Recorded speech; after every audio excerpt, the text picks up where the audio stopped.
Good evening, everyone.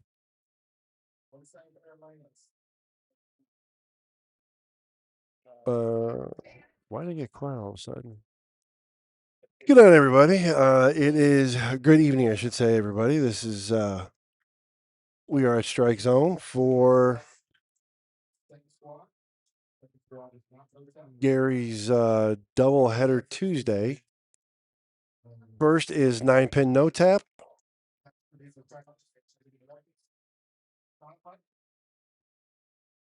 Then he does his own unique, calls it the Fury, which is it is a unique format. I like it. It eliminates. Thank you, sir. Okay. So I went back to my old cameras because of the whole audio mix up.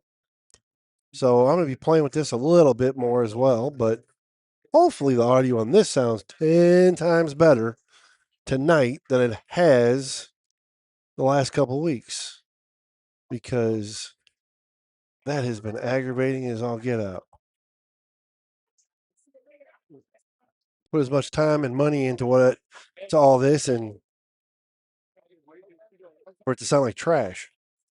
All right, well, you got your normal suspects. You got Carl, Michael House, Big J Rich. You got a couple of, one. You got Tyreek, who is a collegiate bowler home for the holidays.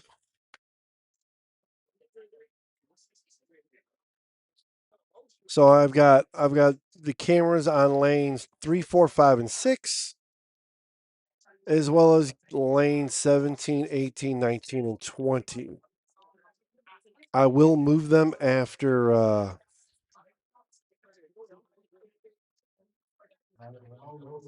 I'll move them after every game. Just that way everybody gets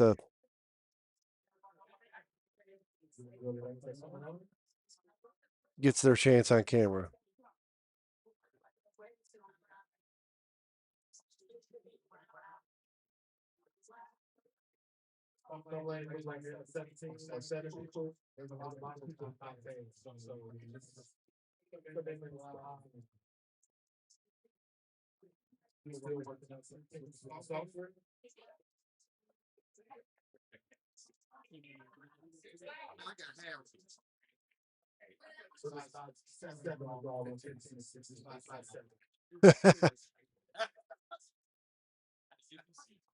Still working on some kinks with the bowlers.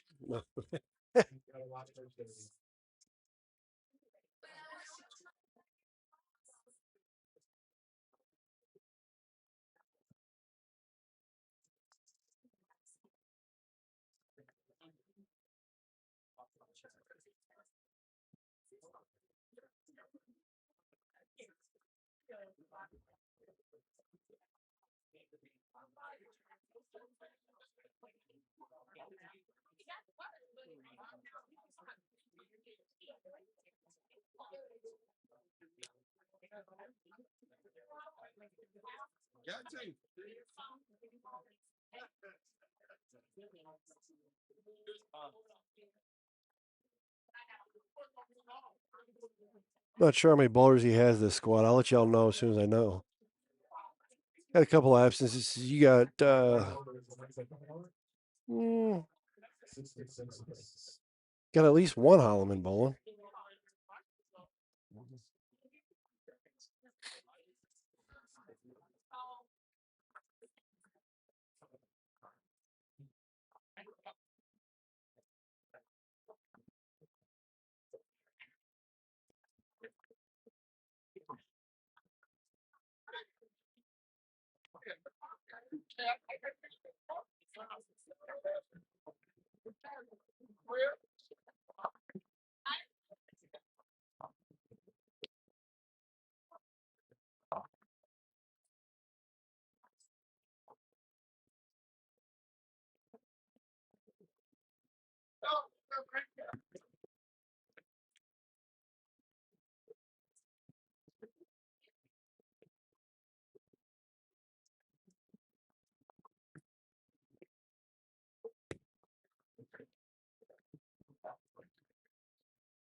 Does the sound any better if the three people that are presently watching have watched before? I'm just curious. Like I said, it was very disappointing fighting with the other cameras and whatnot. They set up a whole lot quicker. Um, just a pain trying to get from sounding like you're in a fishbowl. All right, so of the three people watching, how many people have either gone to nationals or intending on going to nationals? Of the now four people, how many people have been up here and seen Strike Zone since they tore out the first 10 lanes?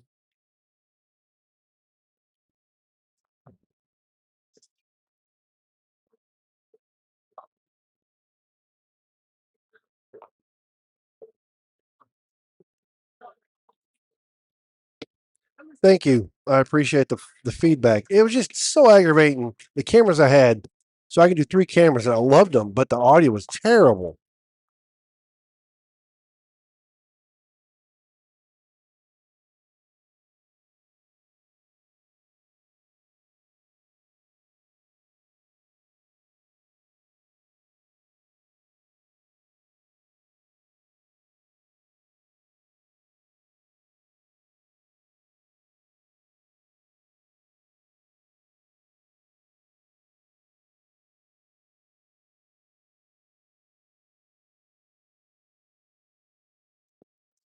So, all right. Well, tonight, like I said, first set is the 9-pin no tap, three games.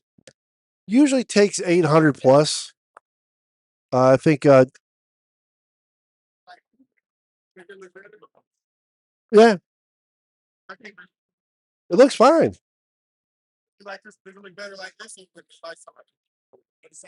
The same. I can always go lighten it up. I didn't play with the settings at all. Yeah, I don't know about those. The ones looking this way.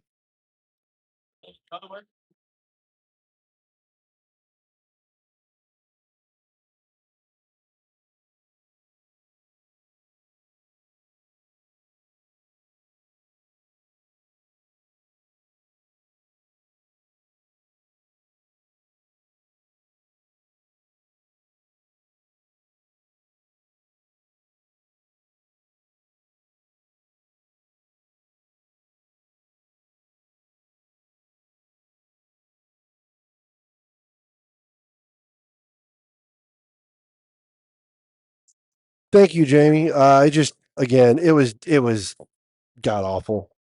And so I went back to my old cameras and I hadn't played with them. So I am going to. Apparently, practice is over. Is it really over? That was quick. So I got to build a split screen. I haven't done that yet. So hopefully everybody had a good Memorial Day weekend, safe Memorial Day weekend. Um, we did. Let's see. Last weekend was for the local people, local to Memphis. They had the ASBTs.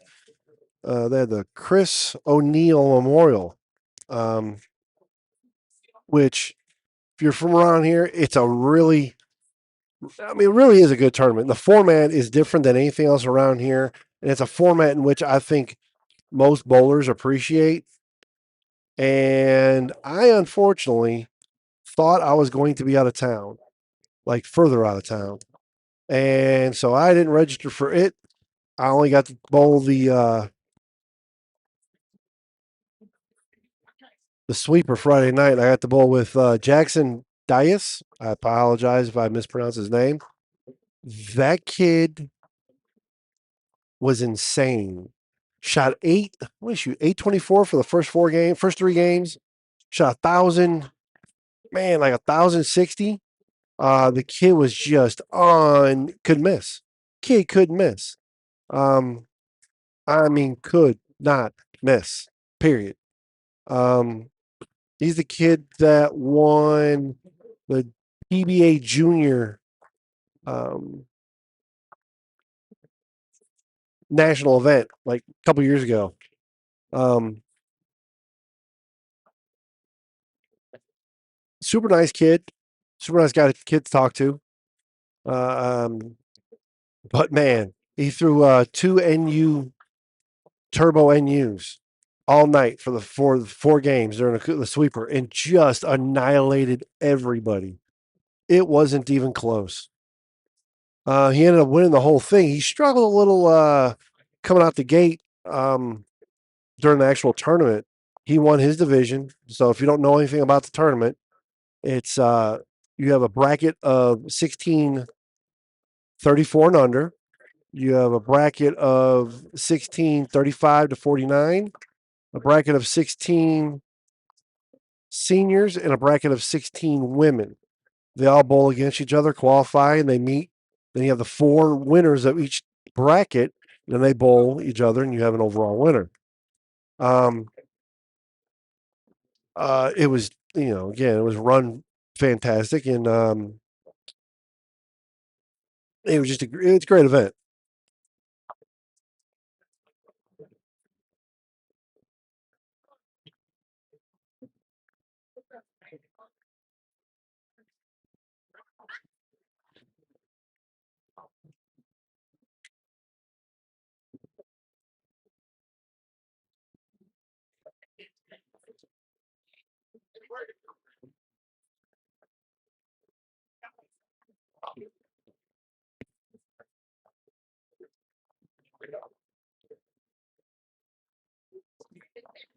I'm working on the split as we talk, as we speak.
If you haven't had a chance, if you're from the area and haven't had a chance to see Strike Zone since they started remodeling, it's kind of cool to see the back of the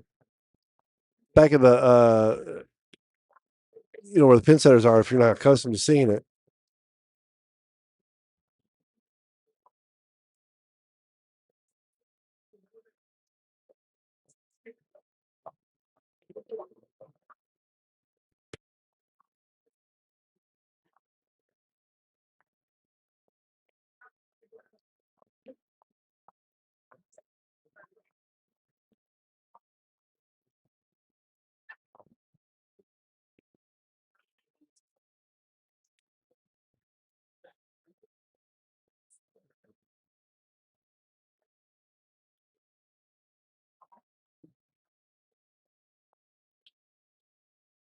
How do you get a 5 count on no tap?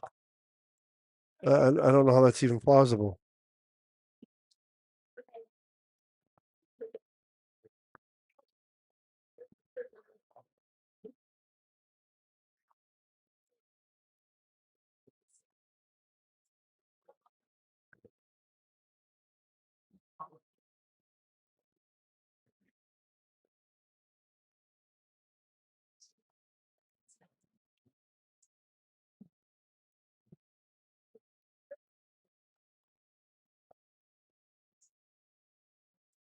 So for anybody that is local,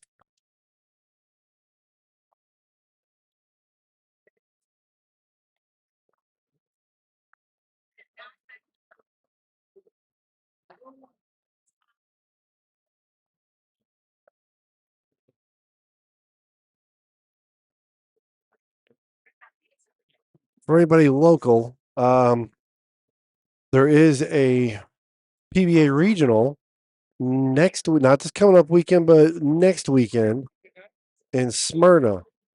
If you've never bowled a PBA regional, you always wanted to bowl one, but it was always too far. That is the only excuse.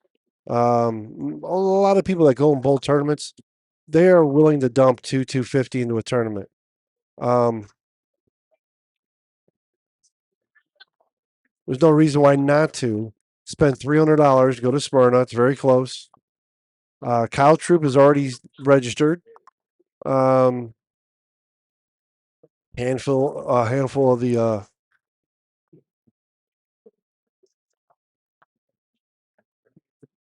Nashville locals are already. Chafin is already signed up. I think there was one other Memphian that signed up. It's a really good. I mean, it's not. And if nothing else, it's not far to go watch. You can drive up. If you leave early enough on Saturday morning, you can drive up there, go watch. Like I said, you're going to see Kyle Troop. I promise you, I can see DJ Archer going because he lives right.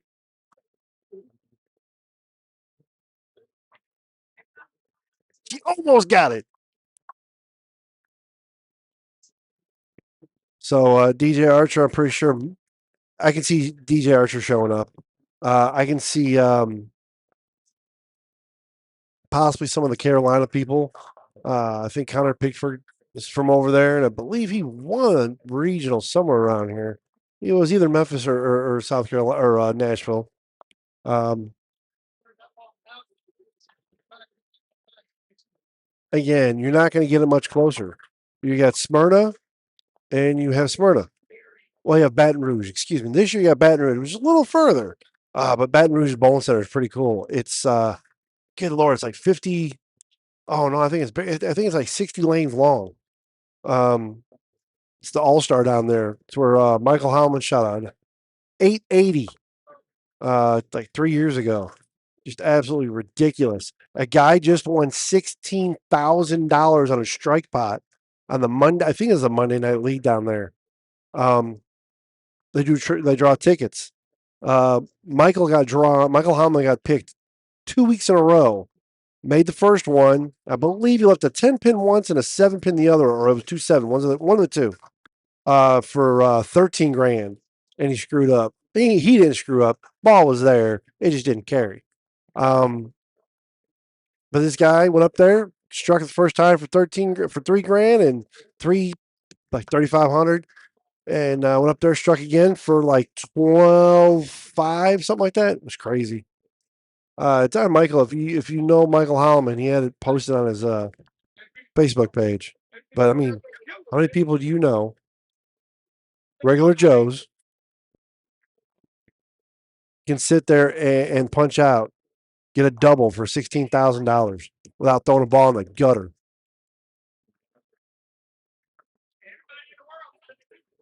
Half of Memphis would have had their hands stuck in the ball.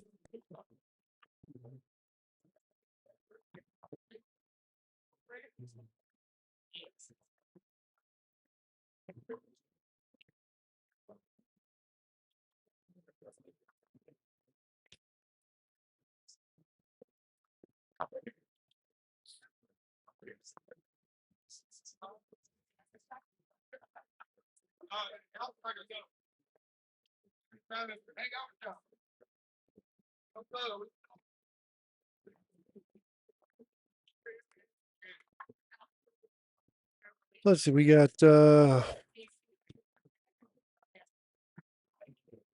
4, 7, 7, 4, 11, 15, 19, 24. We got right at 40. And we have like, I don't know, 8 people that have the front something. Carl's got the front 8. Tristan's got the front 8. Who is that? This number? Is that Braden? I don't think Braden was born.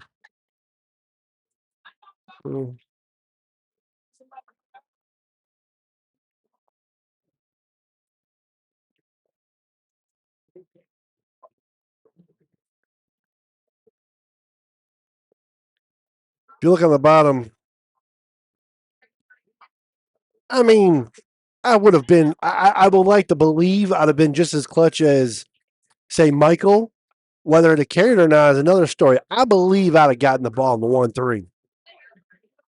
I believe I would have. I've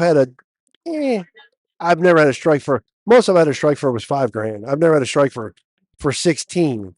I mean, your hand gets a little quick, your thumb gets a little fat. I like to believe I'd have thrown it. I would have liked to believe I would have given the ball a chance. But yeah, I appreciate that. But I mean, it's still cool. I mean, it was the guy. I don't think the guy was anything special as far as like.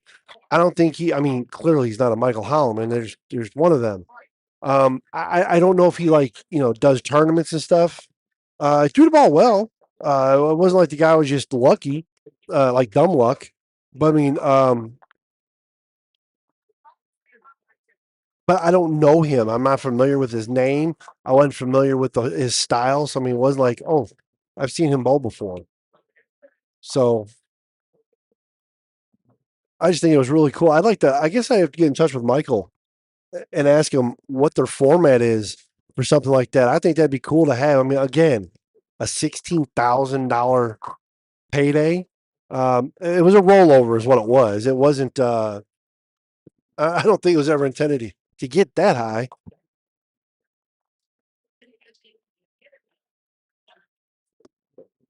All right, so Carl's got 9. Tristan's got 9. A couple of people down there got 9. Got a handful of strikes.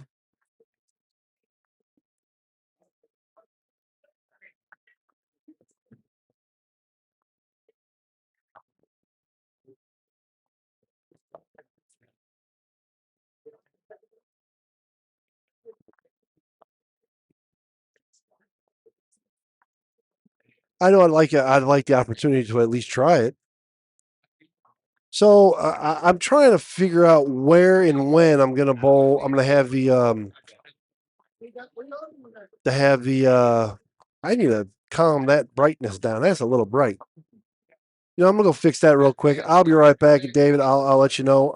I'll tell you. I'll talk about that in a minute.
All right, so I went too dark.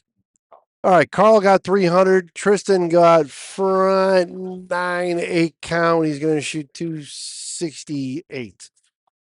Good Lord. There's a youth out here with 8 or with a 5 count and a 6 count and a no tap. How bad do you have to miss the hole to get a 5 count and a 6 count in the same game and no tap? So, okay, to answer your question, I'm still looking for a venue and I'm still looking for the date. So, with Strike Zone doing, remodeling, it's a little hard to do it here. And Gary has already said no to a bunch of tournaments because he's uncertain. And I get that. He doesn't want to run a janky, event. He doesn't want to host a janky event. So he's wanting to make sure everything goes smoothly. And I get that. Obviously, his biggest concern is getting everything ready for the fall. So, and I know everybody does not love the idea of going to Cordova. I'm sorry, I don't have a problem going to Cordova. I don't. Um, they are doing some things right now to try to get back to, we'll say, some normalcy and consistency. I gotta call Whitney back to find out availability, and then I have talked to Kelly a couple times about going to All Star, and they've been busy. I got to put in a call to the guy at Bartlett, and I don't want to do it on a Sunday. I want to do it on a Saturday. And I'd like to do it before Brooklyn goes off to college. That way she can help me with one last event before she goes off to college to bowl middle of August. So that's my next event is the Bowler of the Year event. And, I don't know that you had an honor score this year. That event is for that. After that, I want to run one tournament.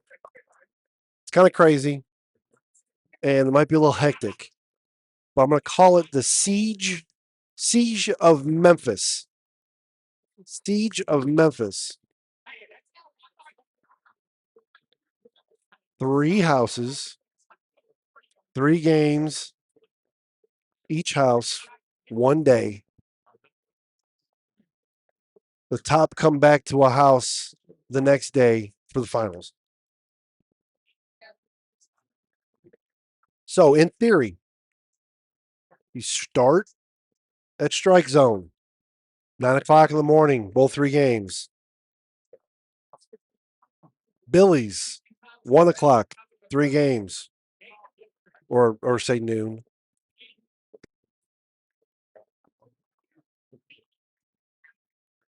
I didn't mean no disrespect by that. I just wasn't certain. I haven't looked at the list in a minute. Hey, I didn't get in until my own tournament. Granted, I don't bowl my stuff. I didn't get in until the last week of the regular season at Bolero. So, I mean, you're better than me. You're in before me. My kid was in before me. So then you bowl 3 games at Billy's. Now, these are just theoretical. I haven't spoken with anybody, so nothing set by any means. And then you bowl 3 more games at, say, Bolero. And the top whatever bowls at one of the houses the next morning for the finals.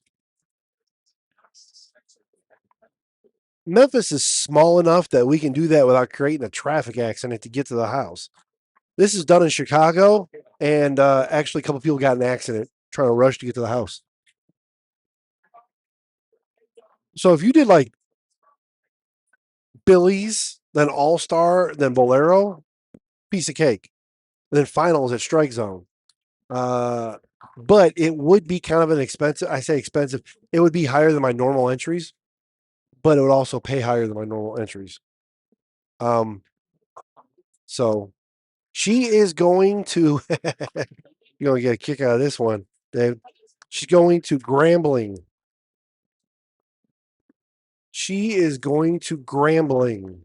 So Grambling is a HBCU, uh, and they've had, as far as I could tell, a terrible bowling program since their existence. Um, the coach from Southern, which is the same school that Kimberly Jackson went to, got persuaded to take the job over there. And Brooklyn was going to go to Southern. And he calls and says, "Hey, I took a job over at Grambling. I would still really like for you to bowl for me." We had already visited Southern and loved it, really, truthfully. And we went to Grambling, and I'll tell you what, my God, it is beautiful. It is in Louisiana, town right outside of Rustic. It's in Grambling, Louisiana. It is a beautiful campus. Um, if you get a chance to Google it, Google Grambling, University. Look at their football arena. It is literally built in the valley between two hills. So like the bleachers are, the stands bleachers are built into the side of the hills, and then in the valley is the football, the playing field. It's really cool. Uh, they have an 8-lane um, bowling facility on campus. It's got GSX 90 pin setters. It's got pro anvil lanes. It's a nice little setup. It really is. So I'm excited. She's obviously excited. Her mom's obviously excited. So we're just wait until August. She leaves like my birthday's the 15th. I think she leaves like the week after. So let me go change the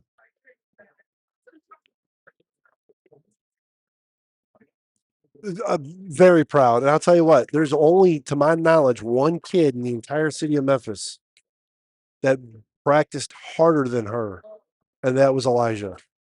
She was in the bowling center um, on average 4 days a week. She practiced like just about every other day after school. And of course, being a senior and the fact that she's one of those smart kids, um, she had a short day.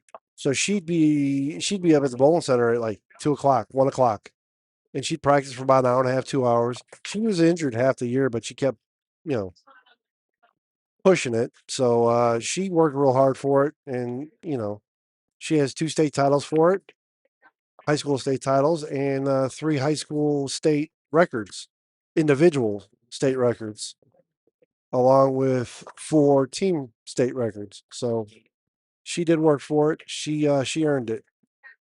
I may have helped a little, but she bowled it and she earned it. So yes, very proud.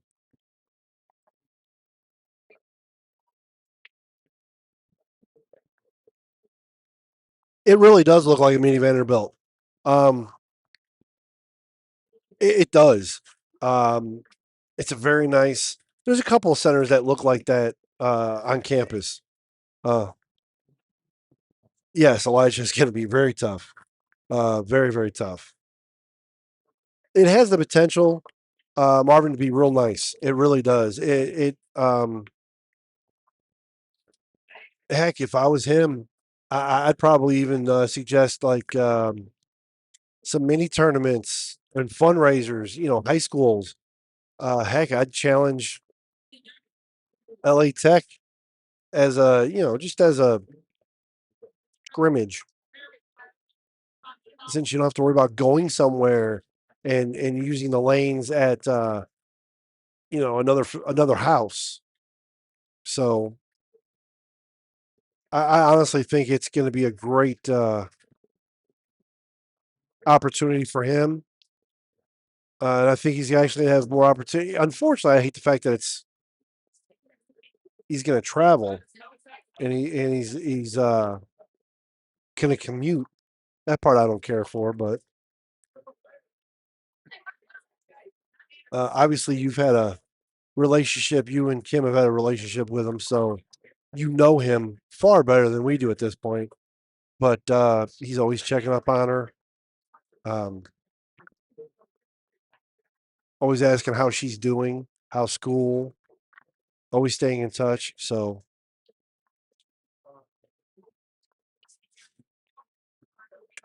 I just can't wait to be the obnoxious parent in the background.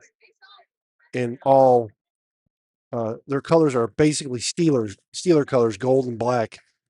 I've got to order new shoes because I had already ordered my shoes for Southern, white and basically Carolina blue Jordans.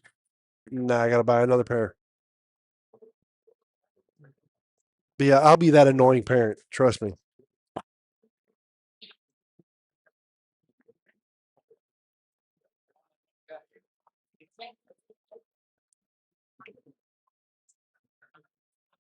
But I think she'll do good. I'm going to adjust the other camera, turn it down a little, and I'll turn the other one up a hair.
All right, I went ahead and moved it.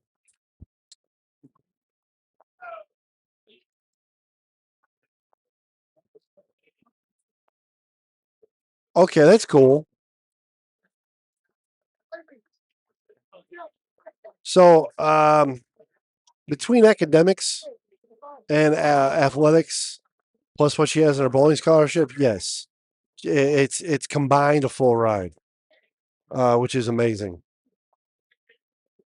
I imagine Marvin he would have. I mean, he right now, and again, I don't know if he's always been this way. He was really coming off as a kid in a candy store, real giddy, real excited.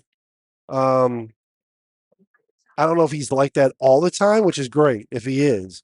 And Um, and if he hadn't always been like that, it's great that he's, you know, like that way now with a new, opportunity. But like I said, he's really super cool when we first met him on did stream like Zoom calls. Uh, Brooklyn won't talk. Brooklyn is very introverted, if especially in the surroundings where she doesn't know you. The girl is a mute, and so here I am talking, and and she's like, and the coach is like, I know what your dad's gonna say, but what are you gonna say? She like wouldn't speak. Finally, she got a little mouthy, a little cocky, and then when we went and practiced with the team while we were down in Southern, she was real comfortable with the girls there, so that went real cool.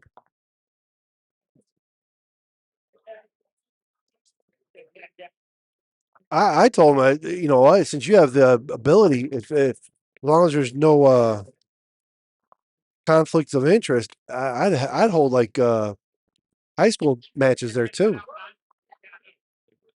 as a fundraiser or something.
And I want to thank you, Marvin, specifically for the conversation that we had. Uh, you may or may not remember. Uh, Obviously, we were talking about Southern at the time, but like I said, I thought about Kimberly when we were looking at different schools, and and that's why I approached you and talked to you about it. But I want to thank you for like I said, talking to me about it, and made me feel real comfortable. We just didn't like some of the other schools. We just did not like the programs. If you're not going to a Wichita or Nebraska or a Mount Mercy, which we did have a meeting with them. Same thing with Lindenwood and McKendree. But some of those schools, I mean, they literally give you nothing. All right, there is a leaderboard. Hopefully, y'all can see that.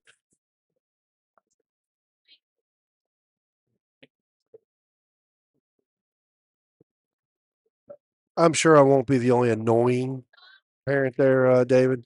I'm pretty sure we're all going to be pretty annoying.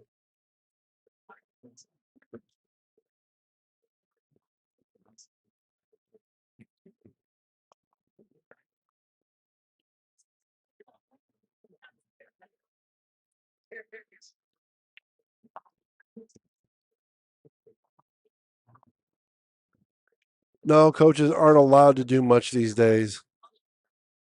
They're pretty locked down for a lot of things, which does suck. So, I mean, I guess I get it. And of course, Neil doesn't. help at all, especially with girls, with the scholarship monies and stuff like that. It's just terrible. So yeah, if we looked at the way the schedule was for Southern last year, and they're pretty much going to follow within reason. He said they're pretty much going to follow the same general format as far as the schedule. We're going to be able to go to all but a couple, and that couple might be because I'm bowling. So Brooklyn and I have an agreement. We'll call it a coach's, or we'll call it a gentleman's bet, for lack of a better word. She goes to college when I turn 50. So I turned 50 August 15th. She goes to school that same week. It's a race to whoever gets a title first. God willing, I will bowl 80-90% of the PBA 50 tour next year, depending on how everything goes. Yeah, I'll bowl regionals too, but it's a race to see who gets a title first. Pretty sure she'll win.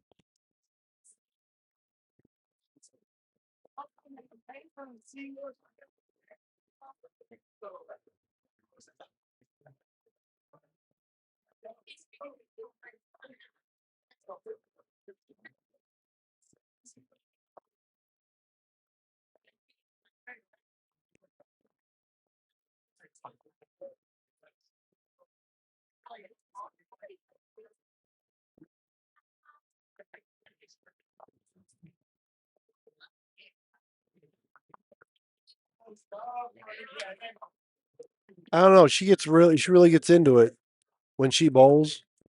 Um, like I would hope she would, and she really does, especially when she bowls against adults.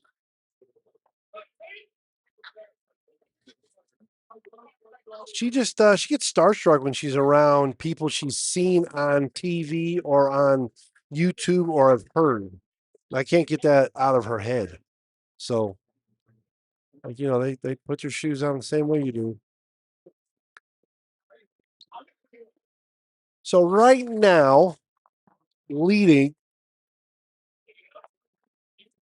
not all of game. I don't know why I hadn't updated all of them. So there's 43 bowlers right now. Chris Rice is leading. Tristan's in fourth. Carl's in third. House is in seventh.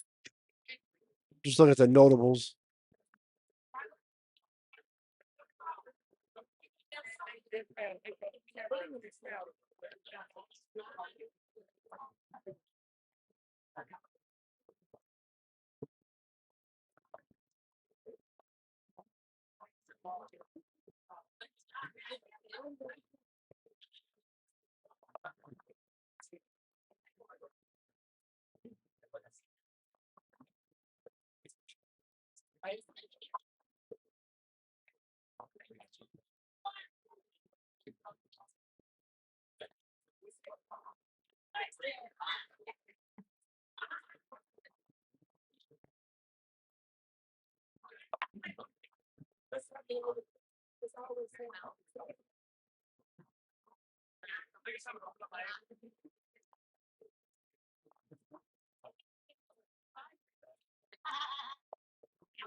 So, for the people listening, I have a question for you.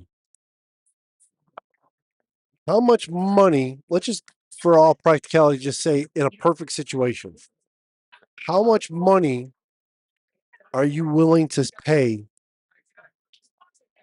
for league dues to bowl in a quote unquote money league that pay $20,000 for first place based on 30 teams? How much money are you legitimately, truthfully, either the answer is going to be a dollar amount or whatever it is, it's probably too much more. It's probably too much for me to pay. What's a dollar amount you would pay to bowl in a league that would pay 20,000 for first? Mind you, second doesn't pay 8. Second would pay 12. How much would you pay in league fees? And no, it doesn't last for 52 weeks. It lasts for 30. I think it was 32.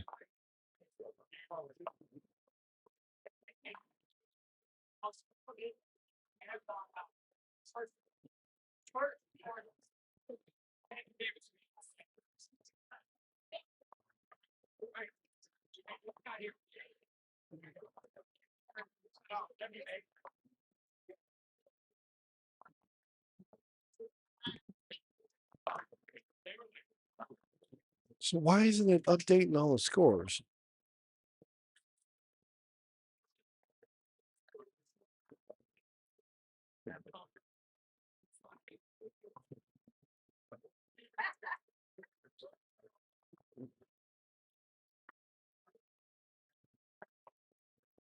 I'll be right back.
In the third game, Carl is suffered 2 terrible 8 splits. He had a 4-9 in the first frame. I don't know what the third frame was. It was either another 4-9 or a 7-10.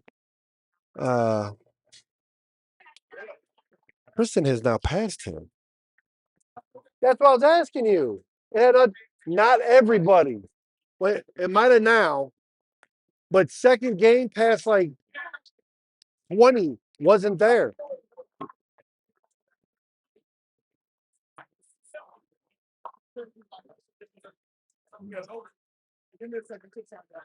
No, it has now.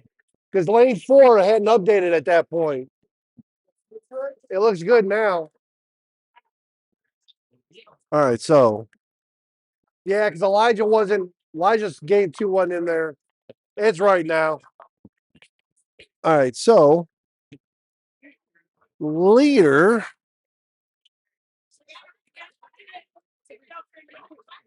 let's see,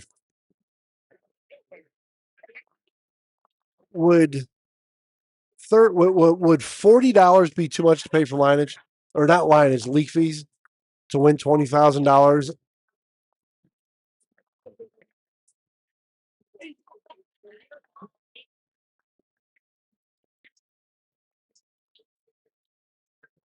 Don't everybody speak up at once.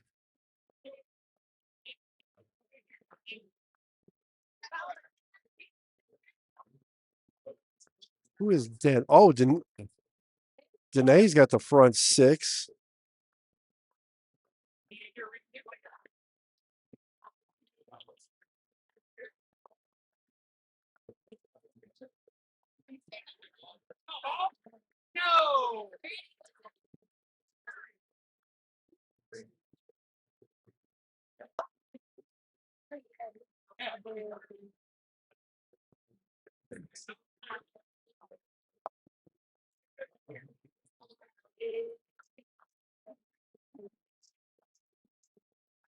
Danae with the front 7.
Danae has the front. Oh, Danae and Michael House had the front 8. I didn't even notice that.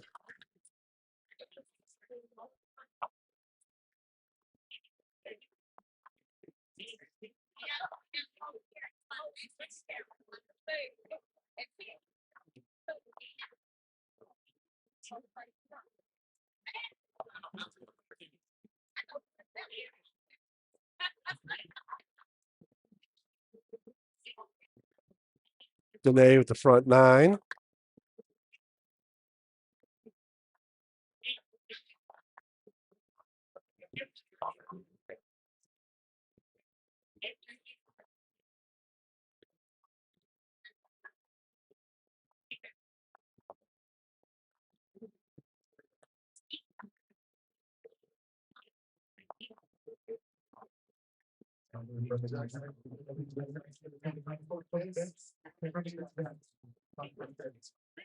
Last time I saw her, she went that way.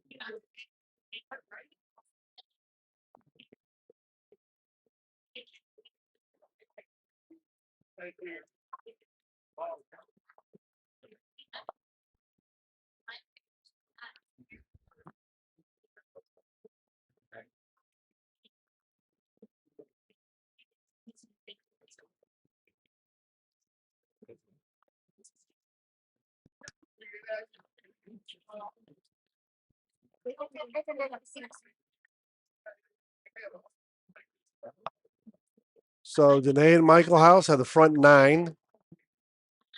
Wes. Oh, Wes. Hale?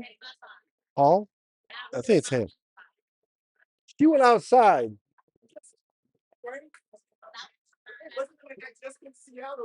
I think she couldn't see out. In the container. That's a white wall right there. He shot 300.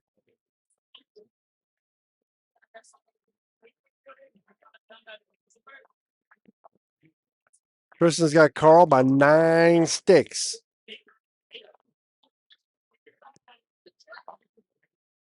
Danae's got with this strike. Danae will have 8.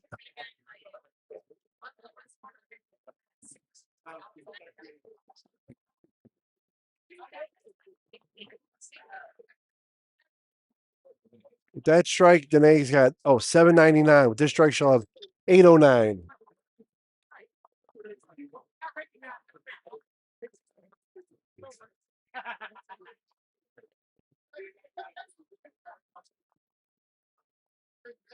And the most Michael can do is 801. So Danae has essentially locked him out as long as she doesn't pull a Del Ballard. Oh, she got an 8 count. She got 298, which is enough to lock him. So Wes had a 775. You got a 769.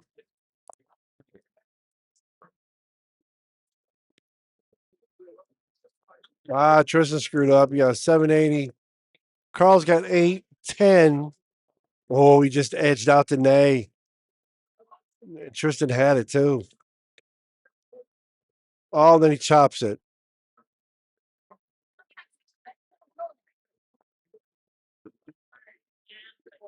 Tristan 785. Carl 810. Mike, like I said, you can go out for 801. It's looking like third at this moment.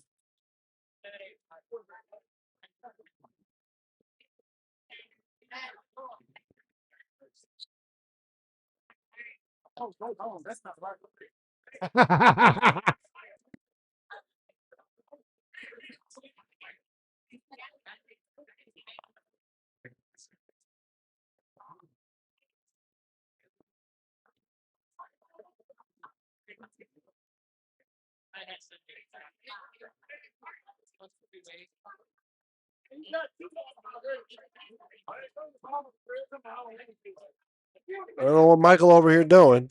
One strike, 801. It looks like, I could be wrong, but I think it's third right now. 8-0 on the dot.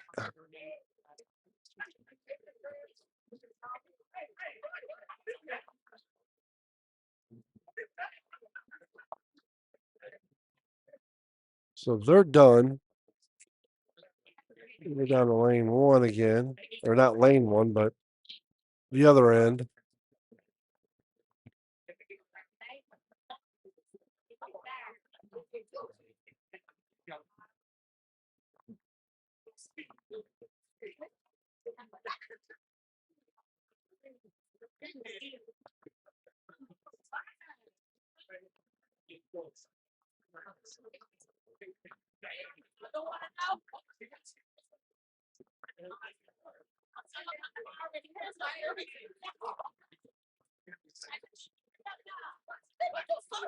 I really hate to say I like my old cameras better than the new cameras.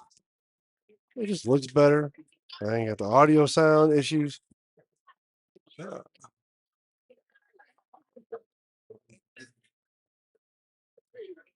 Only difference is I got to fidget with the color tone.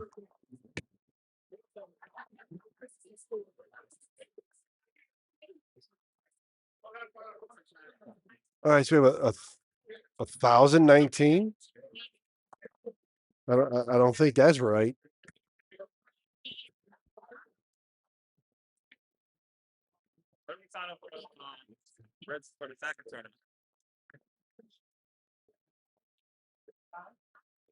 You should have them underneath that pile right there.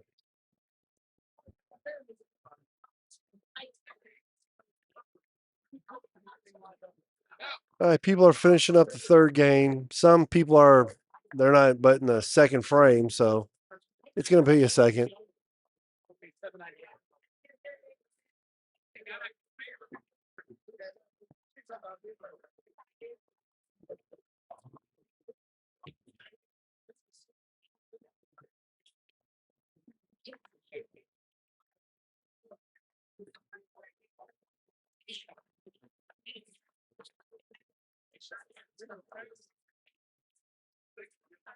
Matter of fact, the pair that we're on right now watching, they're Brandon Simmons right there.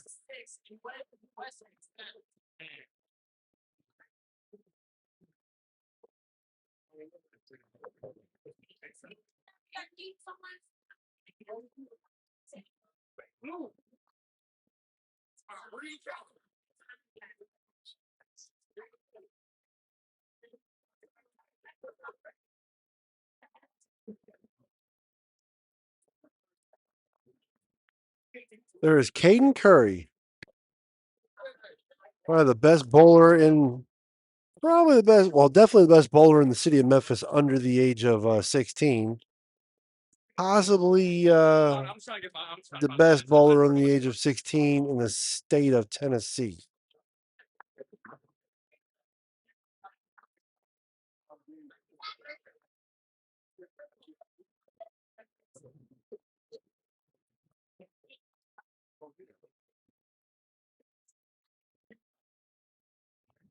All right, y'all, I'll be right back.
All right.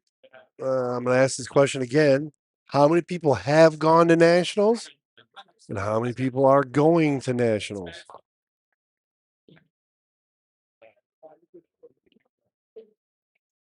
As predicted, the scores are ridiculously high in comparison to this time last year. Did anybody see Tom Smallwood shoot 835? I think it was. Which, 835 on a house shot's a good nice shot. 835 on that stuff is insane. I saw his 10th frame, a double 9 count.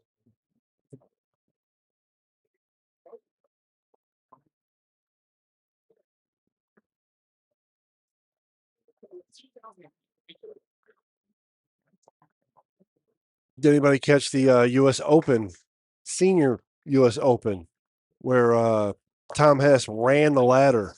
That was a great. It was a great event, in my opinion. That was a great event, in my opinion.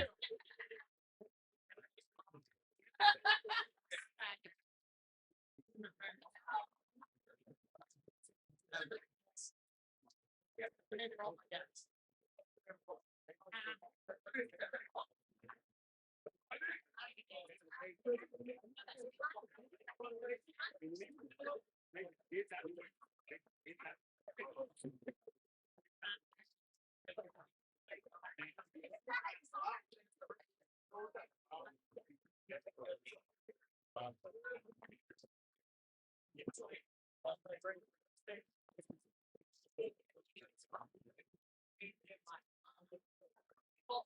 right, so first place right now is Kendrick Spikes with an 846, Danae 819, Carl 810, Michael House or Michael Daly 807. Thank you, dear.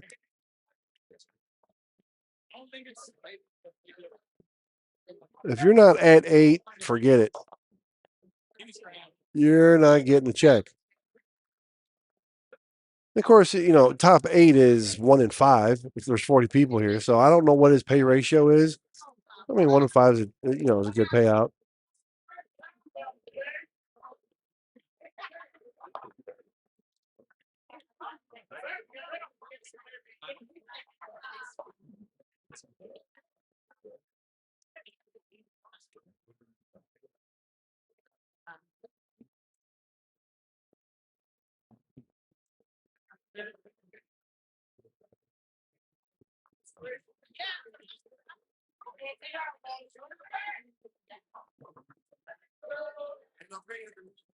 Well, everybody can hear Mac, can't they?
We have 3 pair finishing up the third game.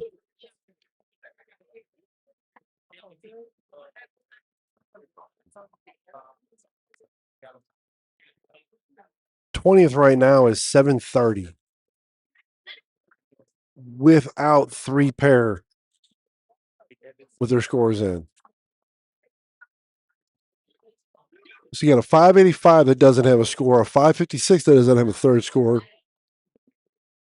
a 553 that does not have a third score. Caden Curry shot 296. I do not know what he has this game. He's a gentleman on the left lane, left pair, white t-shirt and gray sweats. You're not familiar with him? If you're not familiar with him yet, you will be.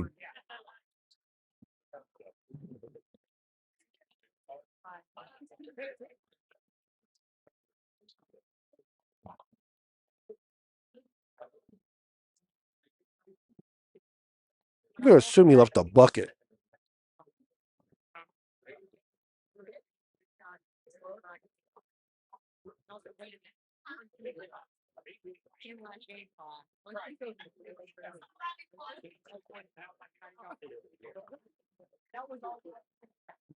It doesn't even make sense to put the scores on because you can't read that.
.846 is still currently leading.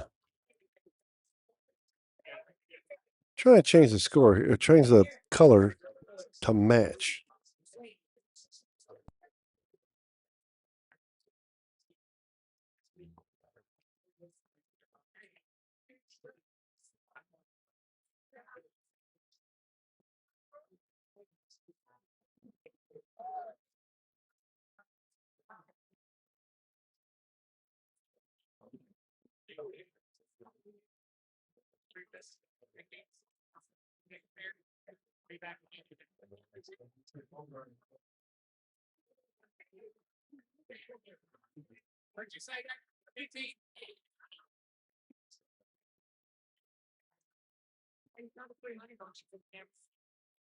Not no cat.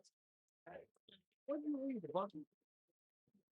369.6 or 369.10.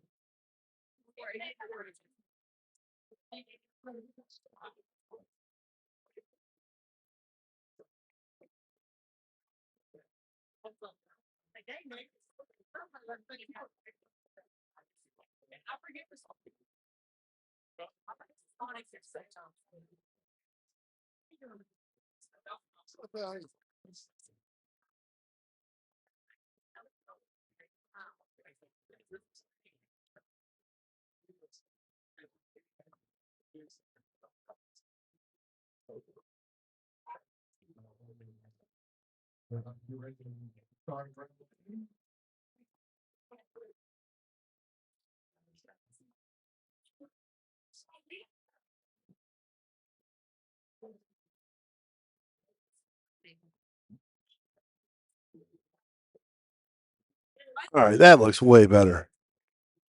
All right. Well, it looks way better to me.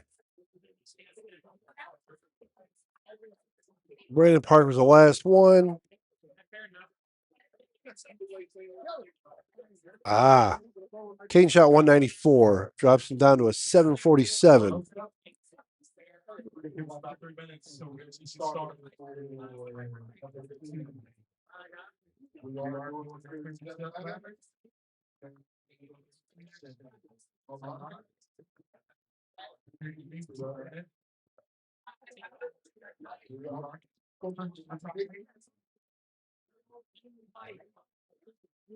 All right, so, okay, Brandon Parker doesn't have his scoring yet. Yeah, 98.87. Unless you, 254, 839, 846 to 839, first and second. So, well, that's terrible.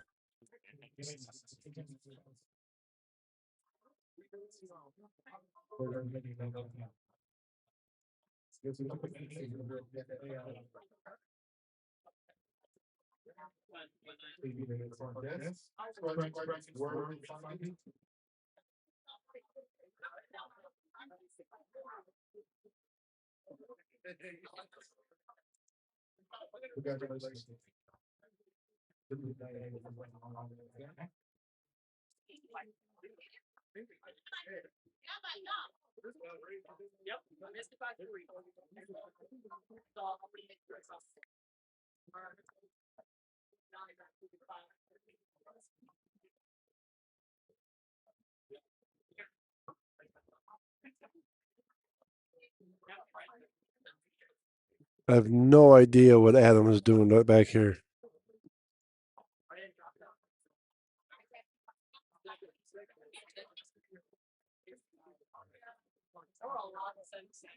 So the renovations are okay. So they're behind schedule, and it's not Strike Zone's fault. It's Brunswick's fault, actually. There was I don't want to use the word incompatibility, but there was a unforeseen complication having to do with, I think, the ball returns. So it was, in a perfect world, it was supposed to be done by August 1st.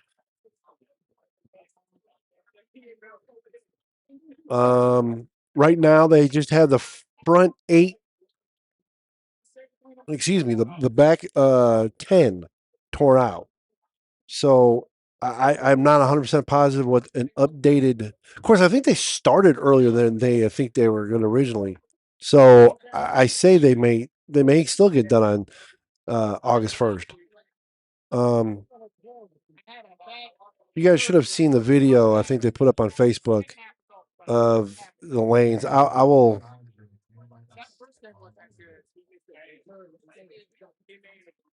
I will. In fact, you know what? I'm going to take the camera down there and I'll turn it on. I'll be right. Hold on.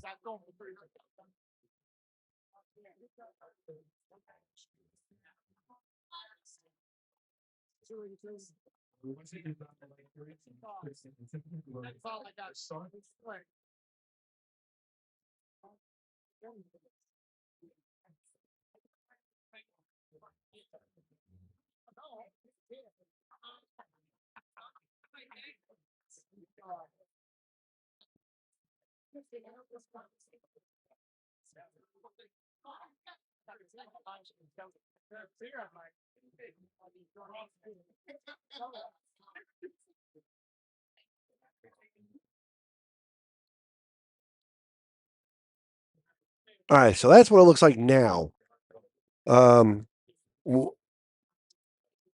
23 through 32. They have the walls assembled or put in the ball return. Well, actually, that's the walls. Those are the ball returns. A little black, I guess you would call it. A little. It's not really little.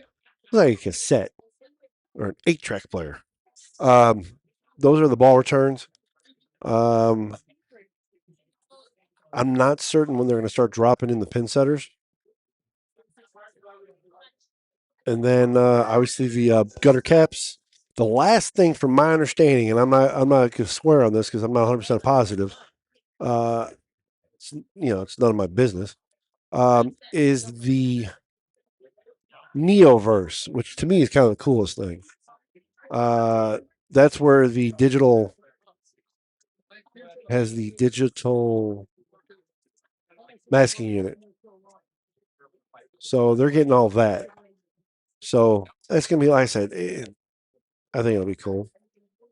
And I believe they also get new bumpers, which obviously doesn't. We don't care about that, but which is weird. If you know anything mechanical, forget bowling centers. Mechanical. Apparently, so if you've been around a bowling center, most ball return or most bumpers are done pneumatically. So they got an air compressor, and it's it's got an air it's got a valve actuator that energizes the bumpers, and when they go down, it just basically it's a relief valve. These are supposed to be mechanical, like a motor. So I'm a little curious about that. It looks a little to me. I don't grasp that. To me, it makes way more sense to be pneumatic.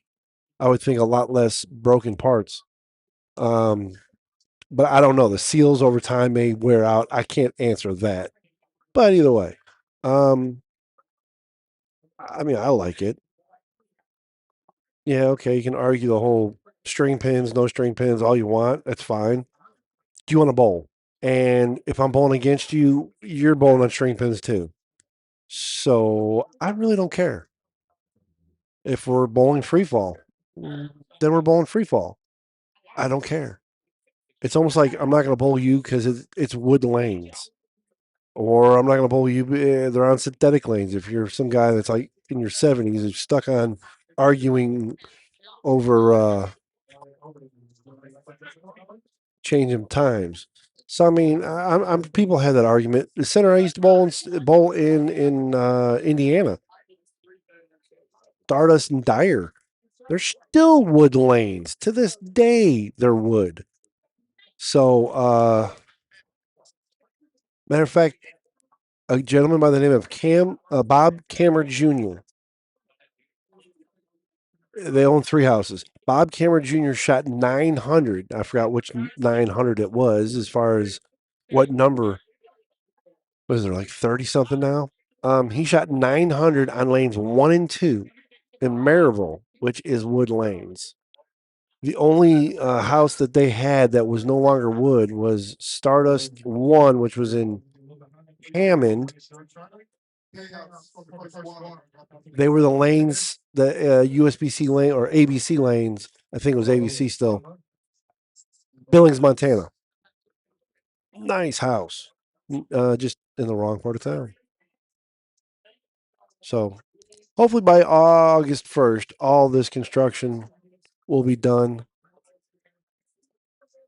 There's so many benefits to bowling with string pins. I'm not saying there's not some drawbacks, but you want to go practice your 10 pins.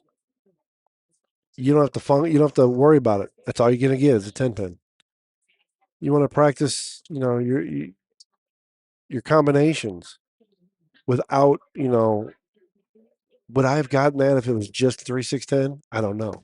Would I have gotten the 9 pin if it was just 3-6-9-10? I don't know. Now there's no question.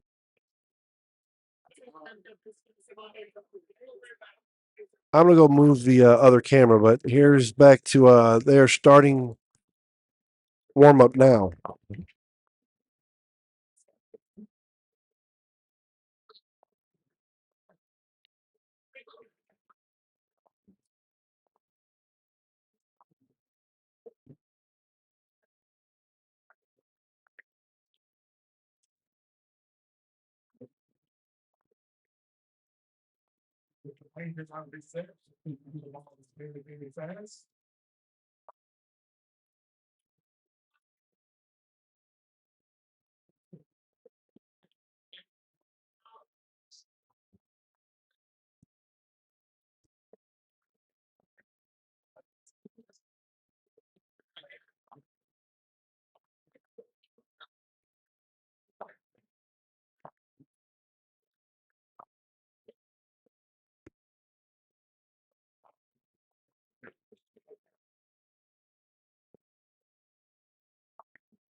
All right, so everybody's in full-fledged warm-up.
So has anybody gone out and bought a new ball in the off season, or is there an off season? Anybody bought the Alpha Crux that's been all over the senior tour and the kids tour? I love how everybody goes as soon as they hadn't known that they re-released it, and they're like, "Why is he throwing a Crux? Alpha Crux? That ball got a ban." Of course, not paying any attention. So on the pair in front of us, on the top, I kind of did that backwards, but anyway, there's James Richards. Then you also have Elijah. On the bottom screen, you have Adam Biffle. You have Bradley Brookins, Brian's twin brother. And I believe that's Dietrich, Derek Kelly.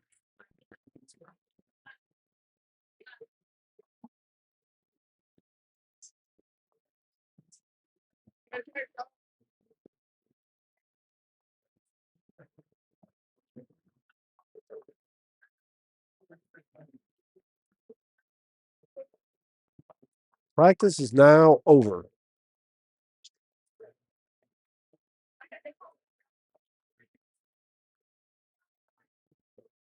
Just right of the bottom lane, you got Mark Partee.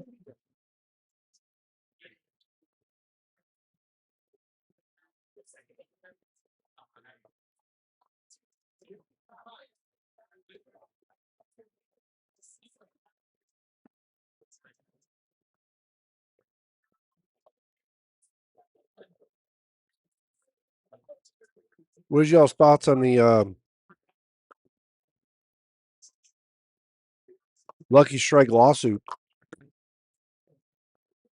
Anybody have any opinions on that?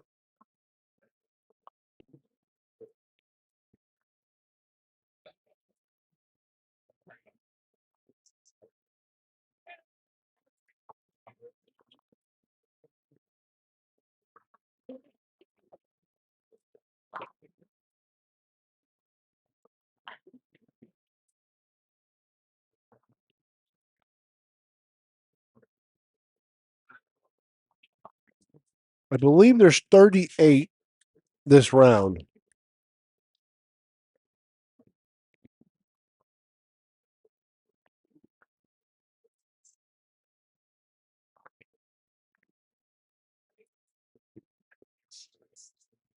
Just in case you're unfamiliar with it, they bowl 3 games. When he does it on Friday, it's 4. They bowl 3 games. They cut to the top 8. 8, 7, 6, 5. Bowl. First 2 to get 4 strikes. Not in a row, just 4 strikes. Those 2 advance to go against 3 and 4. Same rule. First 2 to get 4 strikes total. Then the next round is those 2 plus 1 and 2 come in. Again, first 2 to 4 strikes. Then it's the final 2. First 1 to 6 strikes.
If you haven't done so, please do me a favor and hit the like button, subscribe,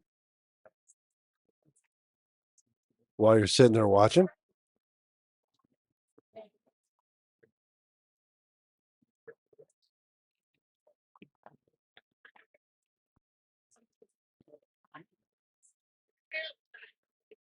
Kendrick, hey, he's missing a 5 pin. 18's missing a 5 pin. It's just so annoying when people don't catch that crap. I mean, do you not look at the pins? You're missing a 5 pin. I mean, it is as obvious as day.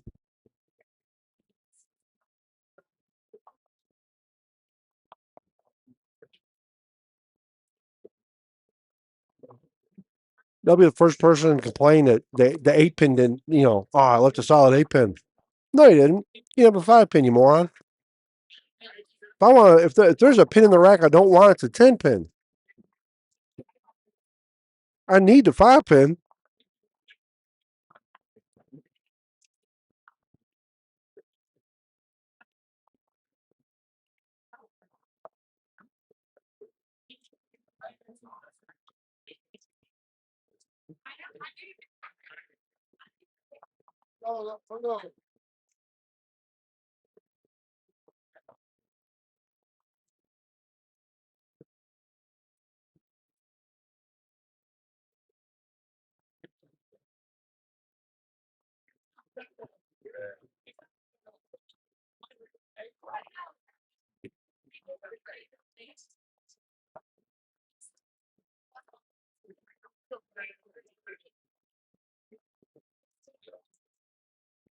I don't care where you bowl.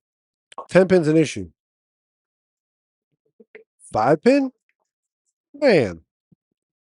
I love to see a tournament bowl without a 5 pin and see what you shoot, because I almost promise you people aren't going to realize how much that 5 pin affects them.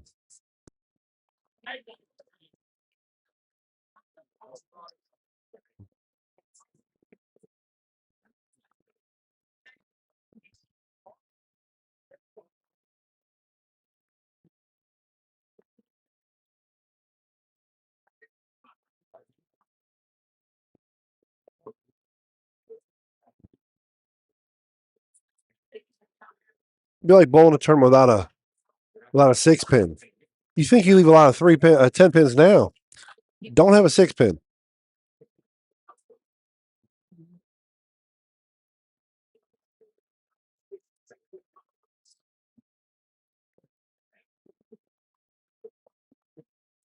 You might be too young to remember this.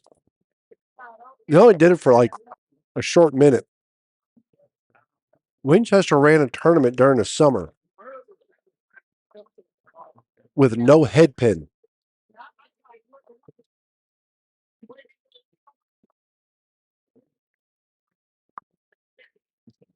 And there was a bonus to shoot 200. That's how hard it was. There was a bonus if you shot 200.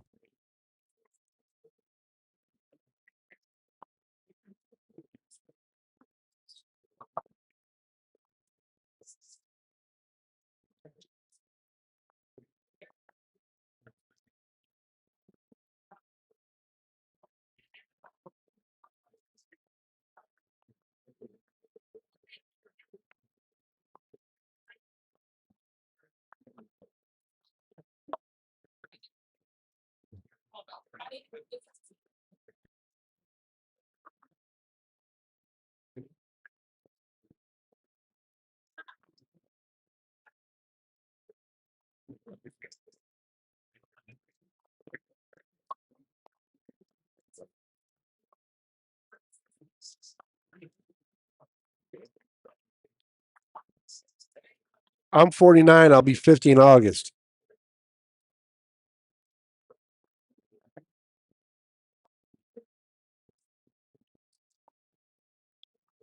And if I'm not mistaken, this tournament was when I was like 19.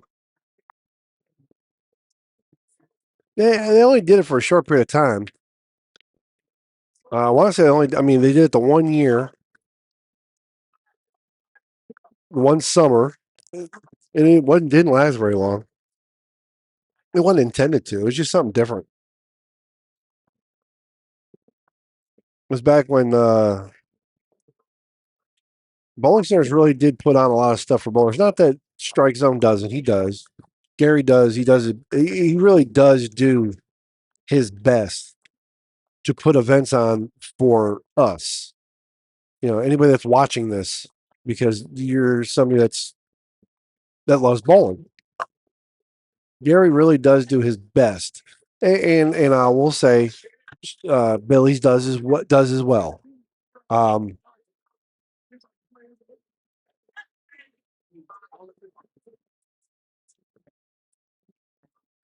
yeah, like I said, you might have been like 15-ish when this happened, and especially if you were bowling adult leagues, you probably wouldn't have known anything about it. I was not a Big Daddy's. I did Imperial a lot. I bowled in the Builders League with Josh Holloman and Michael Brownlee, Dwight Booth, and his brother. Uh, I, I worked at Nike, and the name of our team was Swoosh.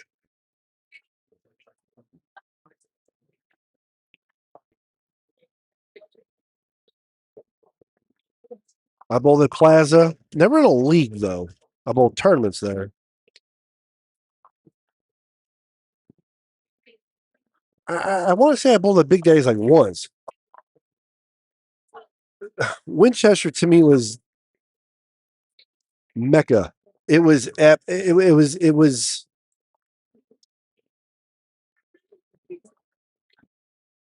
Strike Zone before Strike Zone was Strike Zone.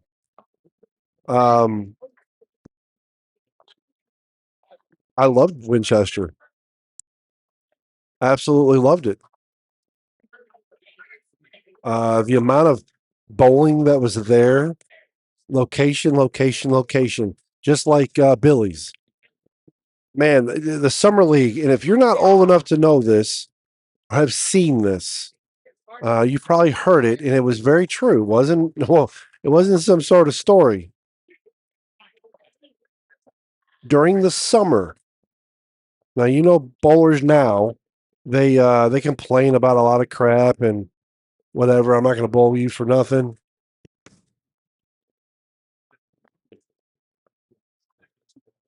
During the summer, Winchester had a scratch league. Scratch. 4 games a night. Singles scratch. Wasn't on a pattern. It was on a house shot. There was 120 bowlers with a waiting list.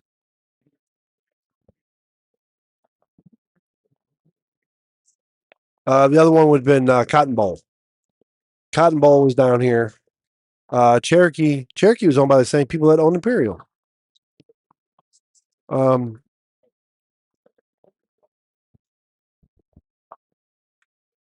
it's funny, kind of like here, the guy that built Cherokee and Imperial wasn't a bowler. He just liked bowling.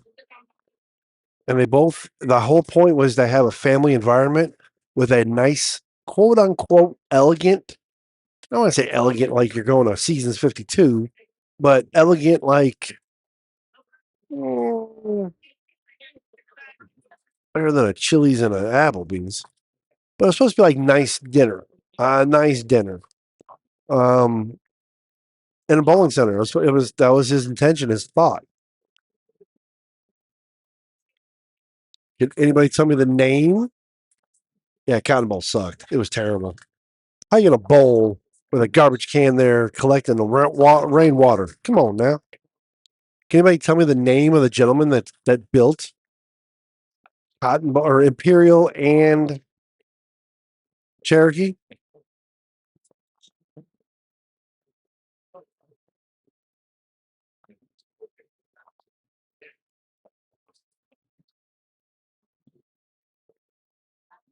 If you can tell me his name and you can tell me what he did to make his money not owning a bowling center, I will buy you a brand new bowling ball.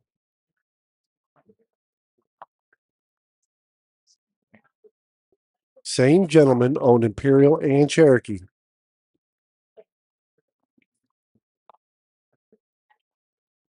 He initially owned a center, I believe it was in somewhere in Missouri. He got in on owning a center in Missouri. like somewhere around Cape Girardeau, I guess. I'm thinking. Um, he did this after he was already pretty wealthy, well off. But what was his name, and what did he do to make all his money?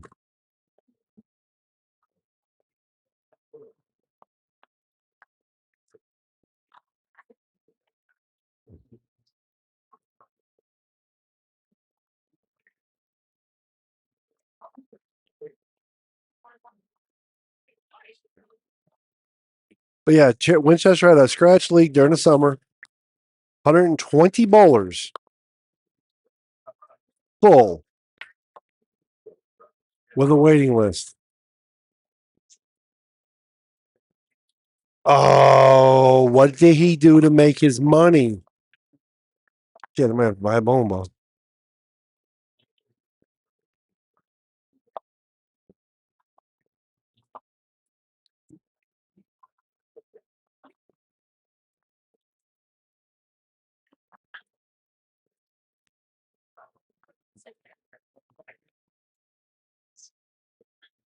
Well, I bet you Googling the crap out of that, aren't you?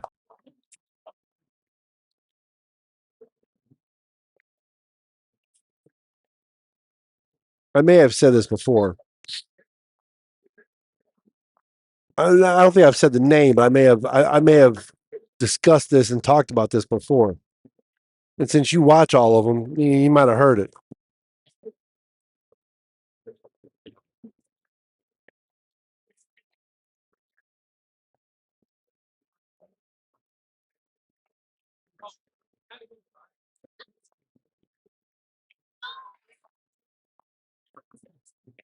So nobody yet done with game. Well, 11-12 just finished game one. 250. Carl shot 259. Okay. He owned Jay Strickland and Company. What did they do? Ass.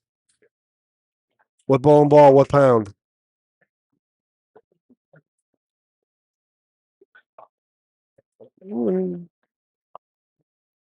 Oh, now he's gonna turn on. Now he's gonna kill the lights. I gotta go change all the cameras down.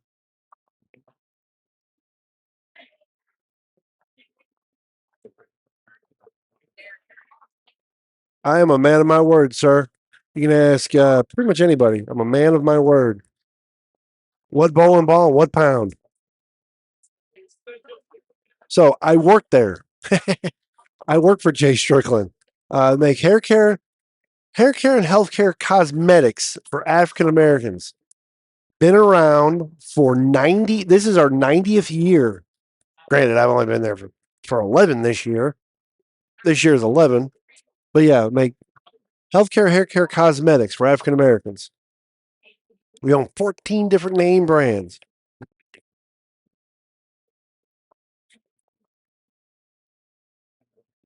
None of which you're familiar with there, fathead.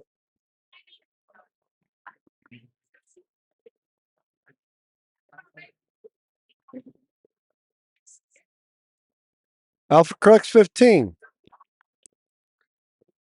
I will get that on order.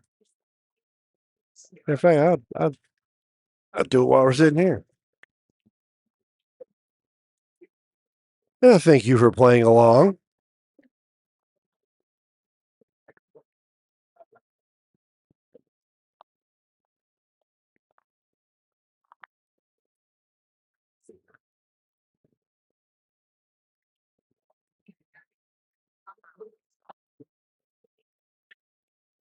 So here I got another thing for you. By all means, ordering it, you'll get it. I'll have it here by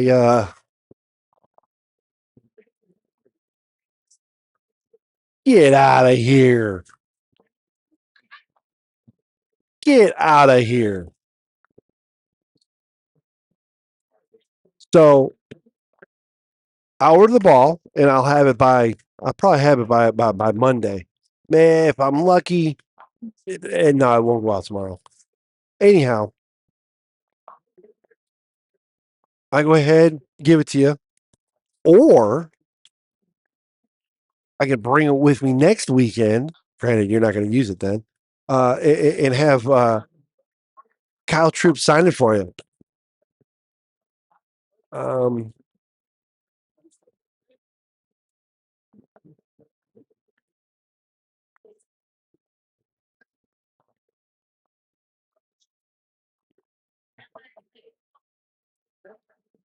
what was that lady's name? Sierra. There we go. Sierra.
Smyrna. They have the regional in Smyrna.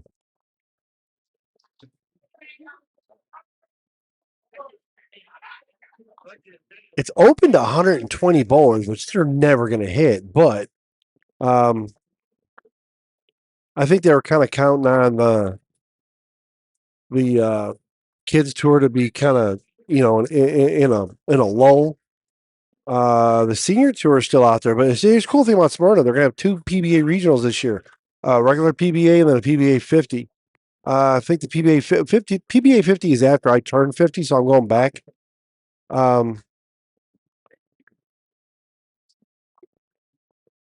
So I do know that, and I can see Cam coming down. I can see AJ Archer or DJ Archer being there. I could see maybe a Connor Pickford and maybe even a BJ Moore. Uh, Guppy or not Guppy. Kyle's the only one that has signed up so far. I need to go lighten those up. Just you turn the lights down.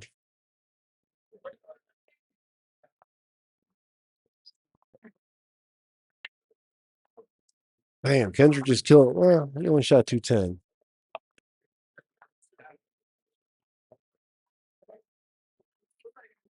Pull the Teddy Pendergrass, turn off the lights. FYI, first place for the no tab pay 220 all the way down to eighth off of $30. So I'm okay. So I'm gonna bowl around here. I'm gonna bowl every PBA 50 regional when I turn 50. I am going to bowl minimum 80% of the national stops next year.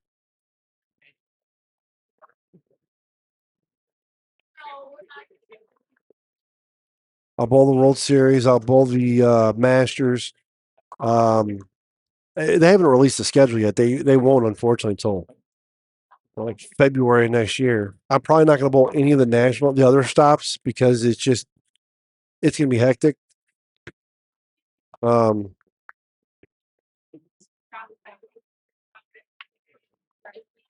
it might be silly. and I'll admit to it, might be silly. I gotta turn the auto adjust. It keeps getting too bright, which is the reason why I went to the other cameras. Anyway, I know it's a little silly. No, I'm not the greatest person out there by any means. I'm not even the greatest in Memphis or even close to it. Um, when I was 20, I wasn't good enough, period, even remotely close. I didn't have the money and I didn't have the drive. I could sit there and say, yeah, I want to bowl pro. I'm going to, whatever. Um, being honest, there's no way. I'd have been I'd been burning money. Uh, the money I did have, I'd have been burning it on fire. People just don't realize how tough it is. It's different than just bowling pod games. It's different than just bowling in a tournament. It's damn sure different than bowling league. Um, mentally, I bet you 99% of the quote unquote elite bowlers in Memphis couldn't do it. Mentally, forget their physical game.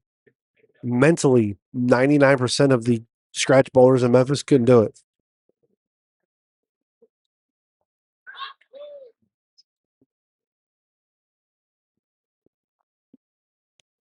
Um, but, I turned 50, I become young again.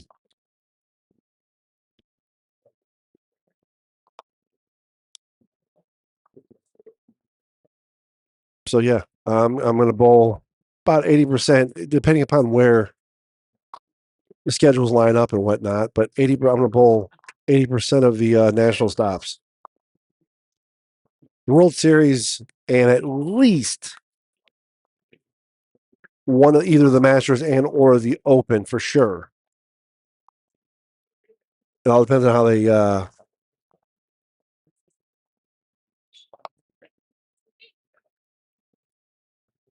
Brewer was good.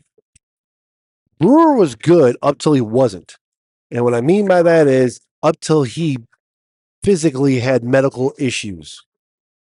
Brewer was good until he wasn't. Brewer's got a funky roll.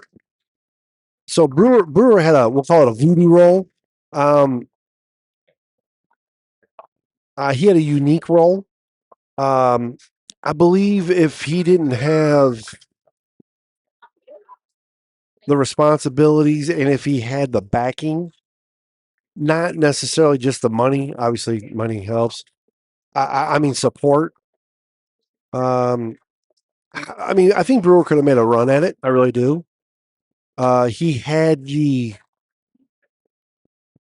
He grasped the understanding of watching what the ball's doing. He probably could have he probably could have benefited from a little bit of schooling on certain things. But sometimes, and Gary and I were talking about that today. Like Anthony Simonson, Gary or like Anthony Simonson is so gifted that it's which trick do I use? I can bowl, and I've heard Brownlee say this. Okay, that's a 220 look. I need a 240 look. He has so many tricks. It's a matter of choosing which is the right trick, and sometimes you don't choose the right one. And he may go on a roll of a season and a half, 2 seasons of not really doing what we expect out of Anthony, and then he might whack him and be on 4 shows, 4 out of 6 shows. So I mean, Brewer, yes, Brewer had he had a feel, he had a touch. He was. It just I don't know if that was a goal, and a lot of people don't realize. Yeah, I can bowl. I can bowl on tour. Yeah, I'm gonna give it a shot, and they just never do it, and not realize what is involved. It is you are married to it, because otherwise you're just not in it. If you're not willing to go be honest with yourself and go full, go at it, completely, you're going to be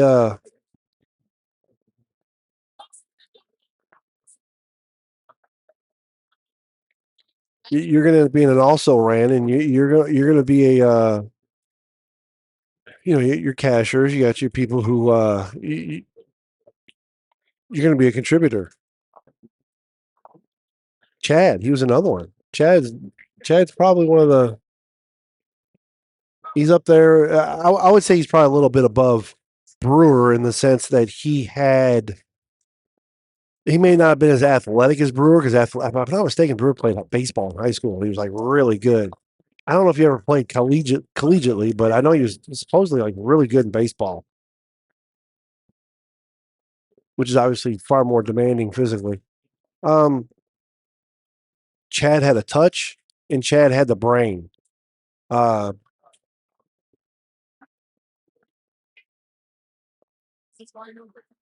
I mean, Richard Howell, arguably the most dominating bowler to come out of Memphis.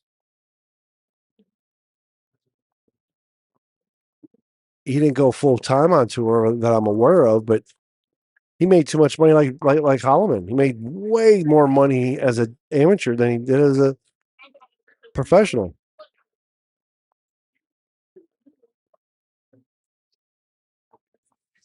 Chad was a beast, man. Like I said, he had a touch that was unreal.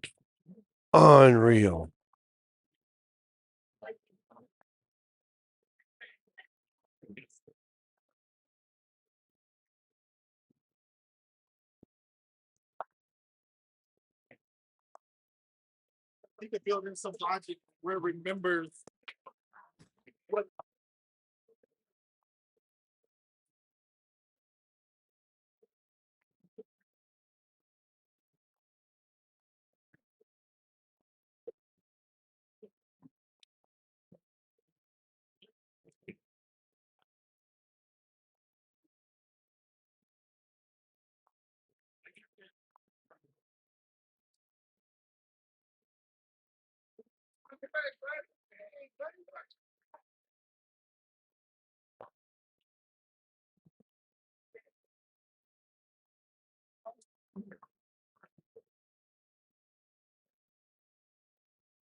So I saw Richard not that long ago. It was within the last year.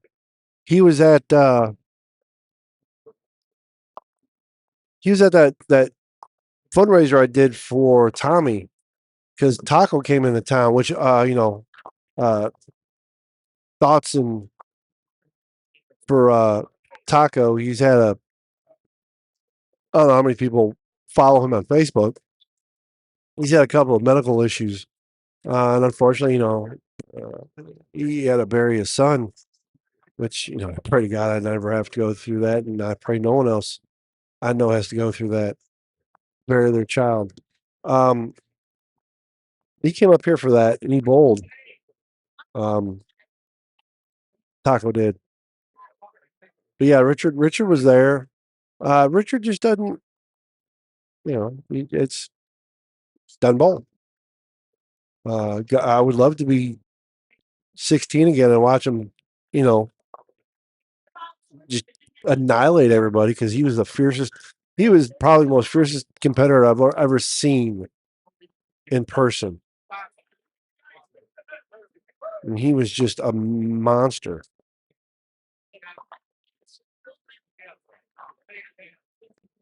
Just don't leave the four pin on TV.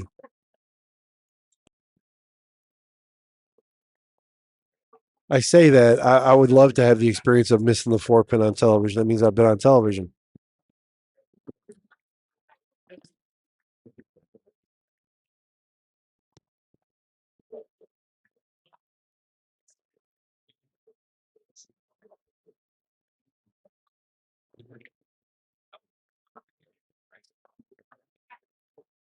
Another bowler that um, life kind of affected is Parlo.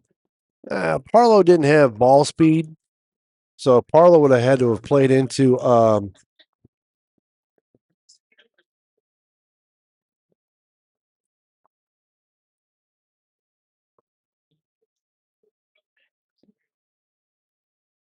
Parlo just didn't have the ball speed, and that's something especially today. Um, it is so important with the patterns that they have out there. But he's another one, man. Parlo was on, man. He was really tough to beat.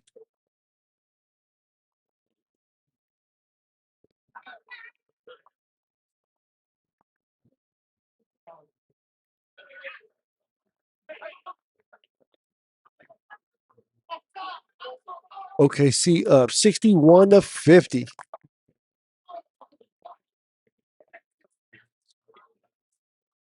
Alex Caruso, aka my kid, when he bowls.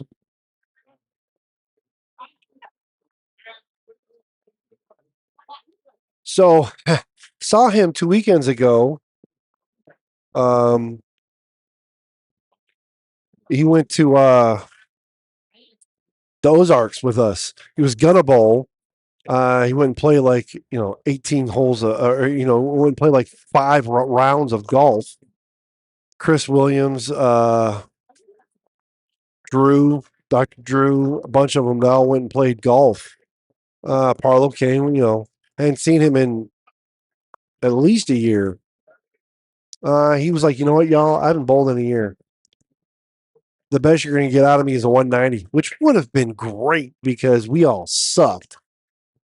I averaged 197, I think, for the weekend.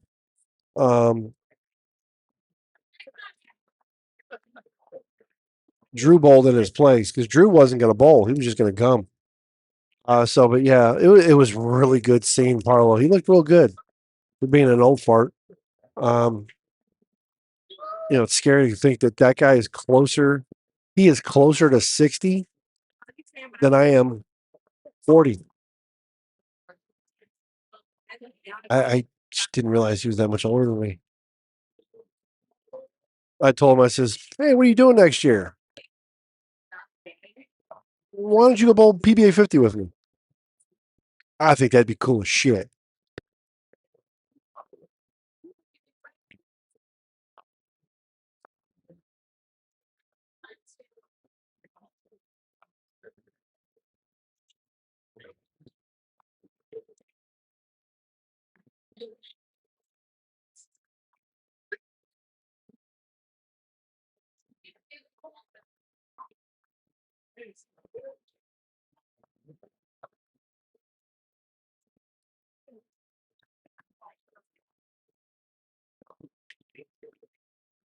I would challenge anybody that's 50 to go bowl PBA 50 stuff. You think watching them and you think, you know, oh, I could beat that guy. You're watching them bowl. They're even at 50, those guys are that good. Those guys are that good. I will put money on Brad Angelo over almost anybody in Memphis, 50 and over. You know, David White, very good bowler. Granted, he doesn't bowl as much as he used to, but David White, man, he struggled, and he's got a title. David White has a title. Yeah, you gotta have a steady money. We will see we'll see how that goes.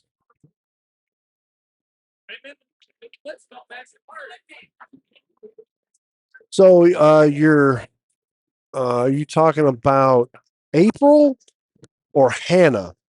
His daughter April or Hannah?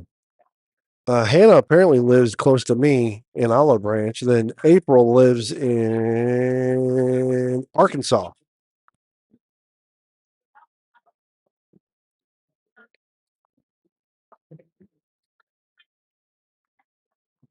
Yes, he is in the Oklahoma Hall of Fame.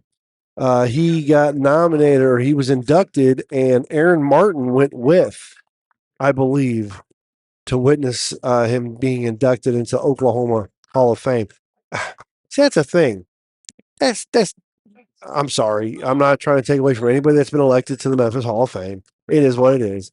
But they throw that around too lightly, I think, in my opinion. They should do Bowler of the Year, not necessarily induct somebody every year unless it calls for it. I think, well, who are we going to put in this year? Who are we going to put in this year? How many people in the city of Memphis are in the Tennessee Hall of Fame? Any current bowlers that are in the Tennessee Hall of Fame? I don't know the answer to that. I don't. Um, I think the requirements are weird for the city of Memphis to be in the Hall of Fame. But again, Whitey's in the Oklahoma Hall of Fame. I mean, it's not Oklahoma City; it's Oklahoma State.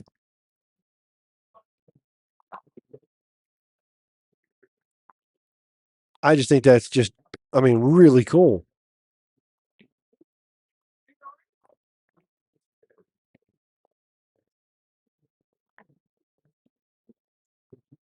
Yeah, I see April on. See, she's got her second degree, I believe. It was on Facebook. Her and Junior used to play video games constantly. She was at the house all the time.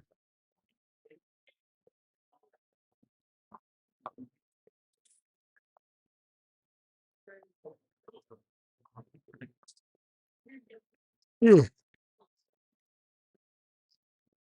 I got a subbed him around night for Brownlee.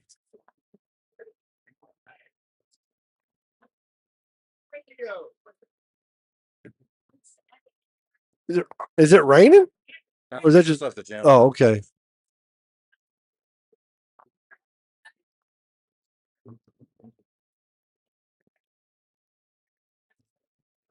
Moist.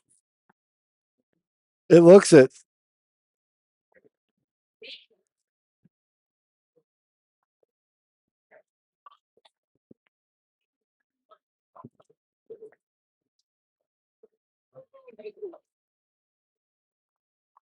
Kristen Bowler? I don't bowl the first. He bowled the first. He doesn't ever bowl this one. And I tell him, I said, that's all I need to know about where your mindset is in bowling. You want to bowl the no tap? You don't bowl easy. Yes, because you can shoot 780, 800. And yeah, right, exactly. What does that mean? Nothing.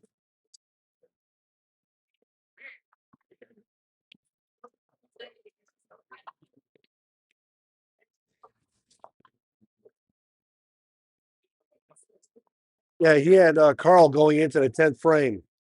Carl goes off for like 8-10. Tristan go out for 8-15, I think it was. Yeah. 8-15 or 8-19. Yeah, he like 8 counted, whatever. Carl cheated. Carl does that. Yes. If you give him only 9 pins, he's gonna get down. It's even higher probability. How many current Memphis members that are still active? And I don't mean for meritorial services. Since I know you're evidently the Google King tonight, FYI, the ball is on order. Are those brighter lights gonna stay? No, they're here. They've been there, but we don't see them during normal. Okay. He was trying to give them a different look, and it jacked up my cameras because she was bright. And then he dimmed them. And I was like, oh man, I ain't going back there and playing with them again. They're bright. They're bright from here. You're like, all right. Yeah. Yeah. Oh, he turned them down too. I don't know if he turned those down or he turned the other lights down, but it got dimmer. Let's just put it that way. Yeah.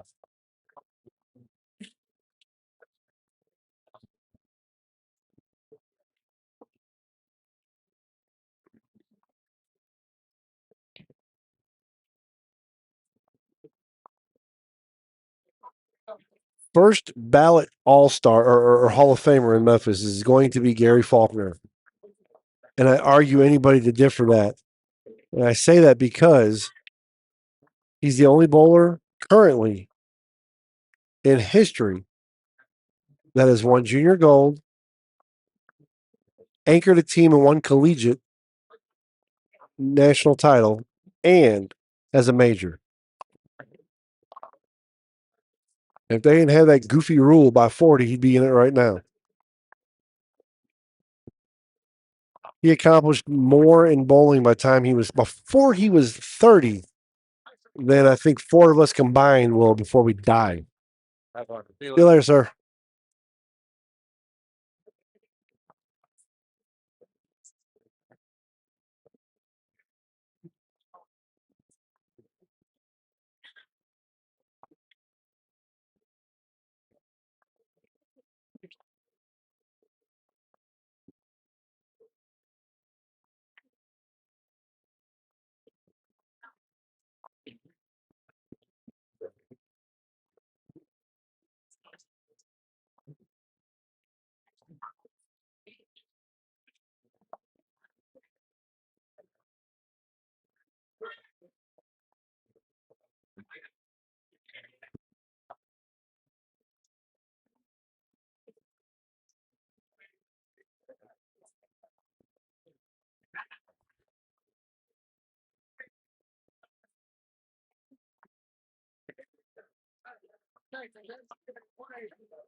Anybody see the post today that Storm was going up $10 on their balls?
That name sounds really familiar.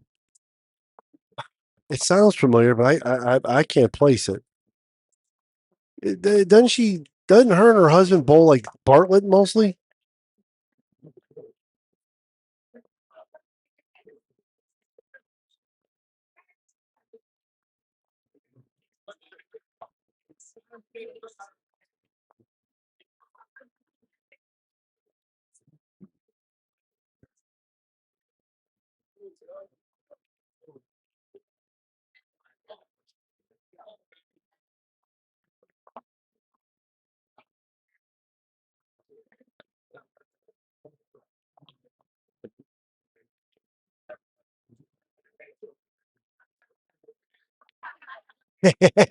Yeah, I know that's true.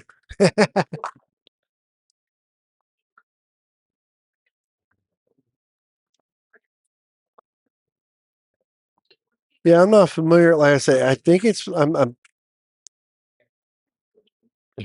vaguely familiar, and I'm not sure that's accurate. I might just be thinking of somebody, and the name's close enough. Now, Byron Gray, I remember. I remember Byron Gray. Well, I think Byron's gone now. I think. I mean, Byron was old when I was young.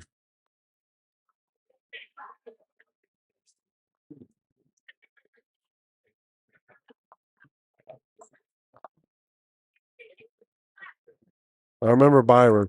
I'm going to guess Byron was probably Meritorial. If Byron was something that was before I was of age, that's for sure. I mean, it's just like, if you don't know who A.D. Bird is, you know, if you met him and you know him, you just thought he was just this older gentleman that was, he can bowl. No. A.D. Bird was like the dude, man. Uh, he was Richard's backer when he won the Hoinky. A.D. Bird is a rice farmer out of Arkansas that could pot bowl you to death.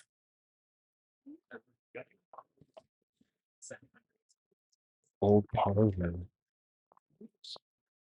I can't say I do. I cannot say I do.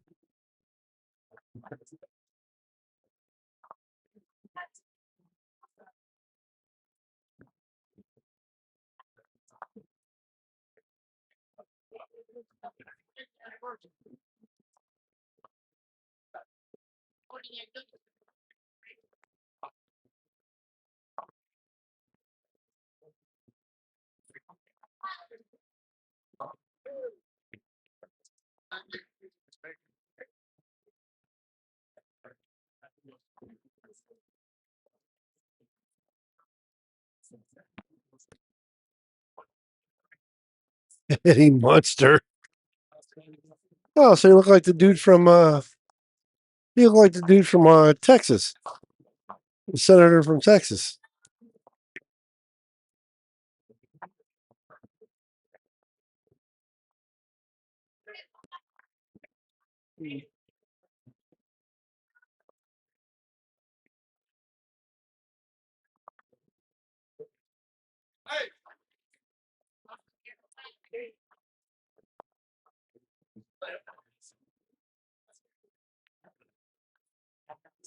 So what does it look like scores wise? We've got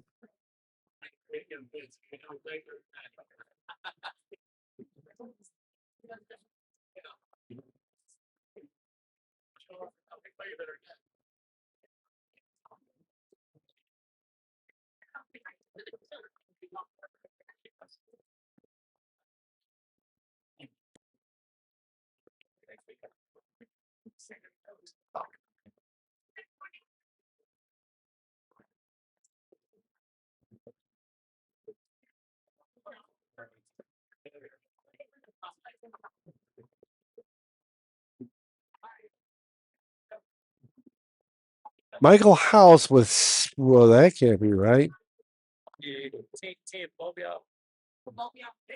Oh, shot 694.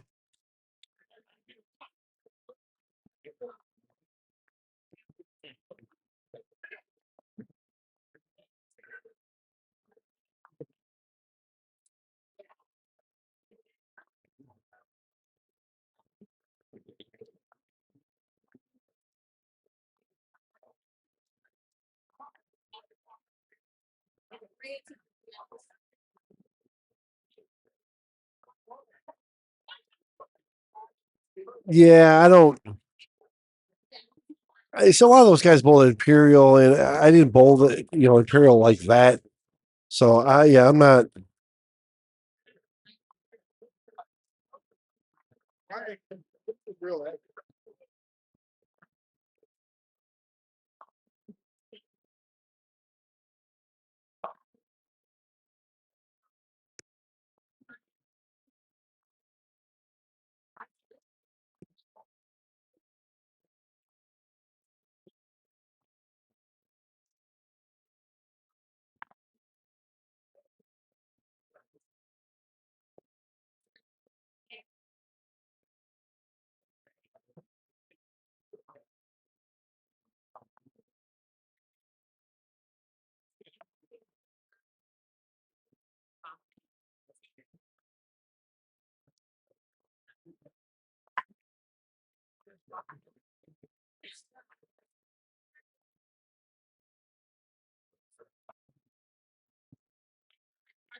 I wasn't around billies that much back then when I was. I mean, I bowled billies, but I didn't bowl billies a lot.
All right, we got 4 pair done.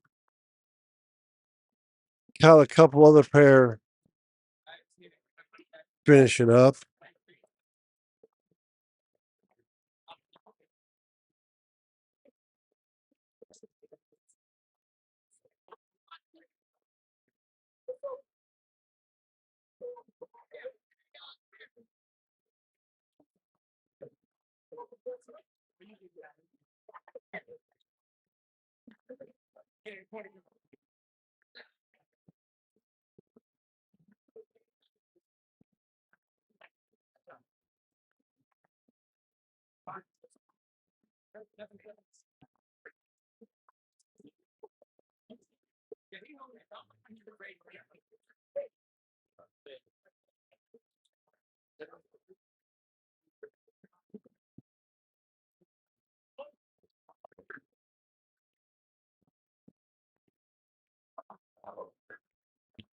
All right, let's see scores are in.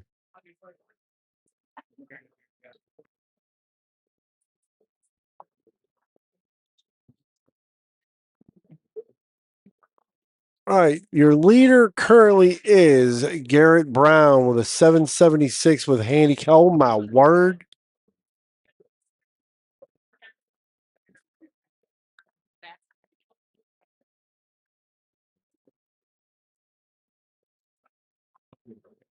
That was a little bit much handicap.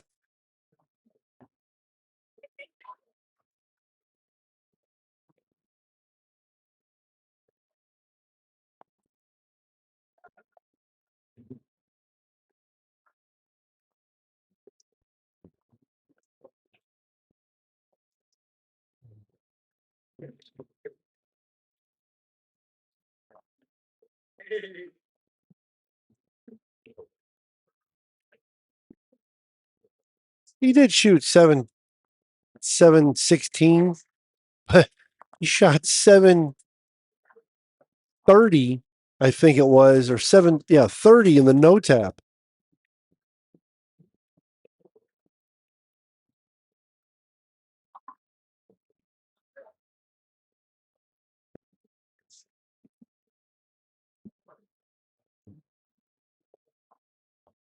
That is ludicrous. Yeah, he goes 191, 279, 246, 716, 776 with cap. And then I think second place is somewhere in the teens or 20.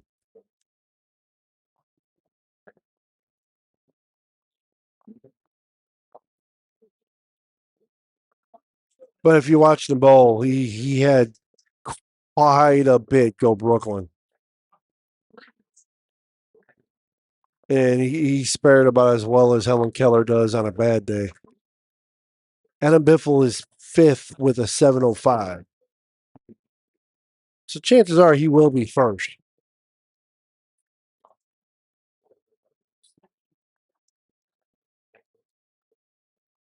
Which means he could go out 4th at the worst.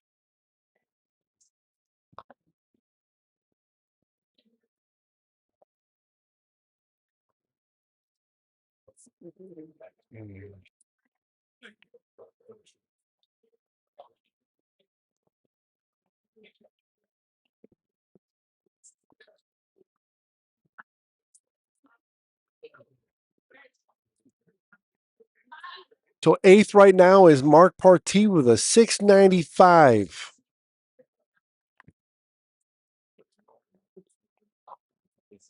And let's see, the top 20.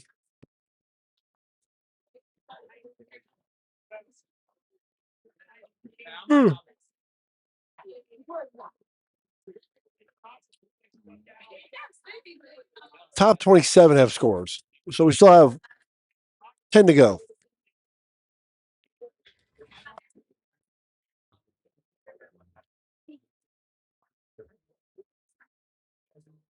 But you really don't have. I mean, there are really in too many that can have legit. Brian Crumpton is at 775. Okay, so he's second with a 775 by Jonathan Holloman. Obviously, scratch. Michael House on the bubble. Michael House on the bubble with a 699. He is the bubble. 2 pairs to go.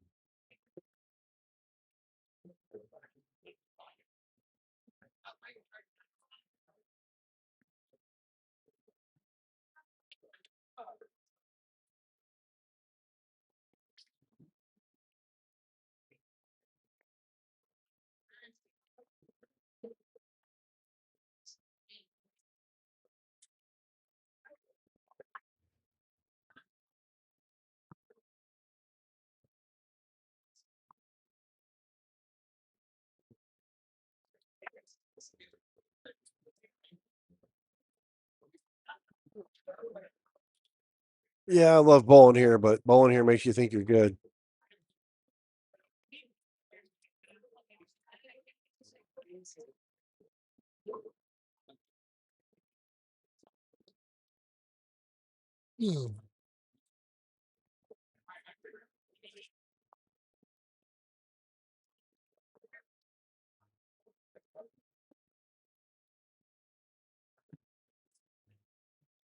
Fifth was a 709. Right now, there's a tie for eighth. James Richards and Michael House, both with a 699.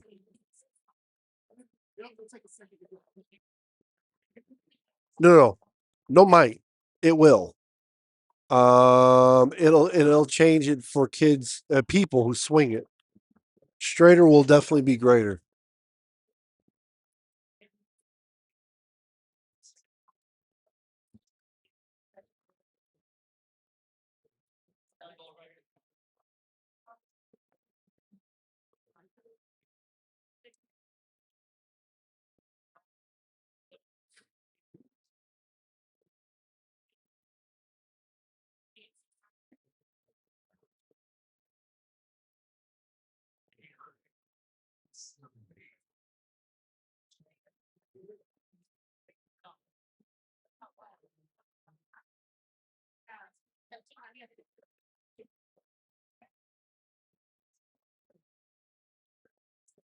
Yeah, I have a feeling if you cover the more boards you cover and the more pins you sling and need to sling, those are the people that are going to get affected.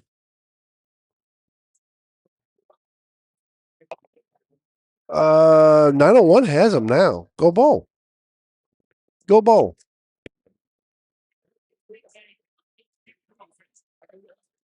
See, here's my view on it.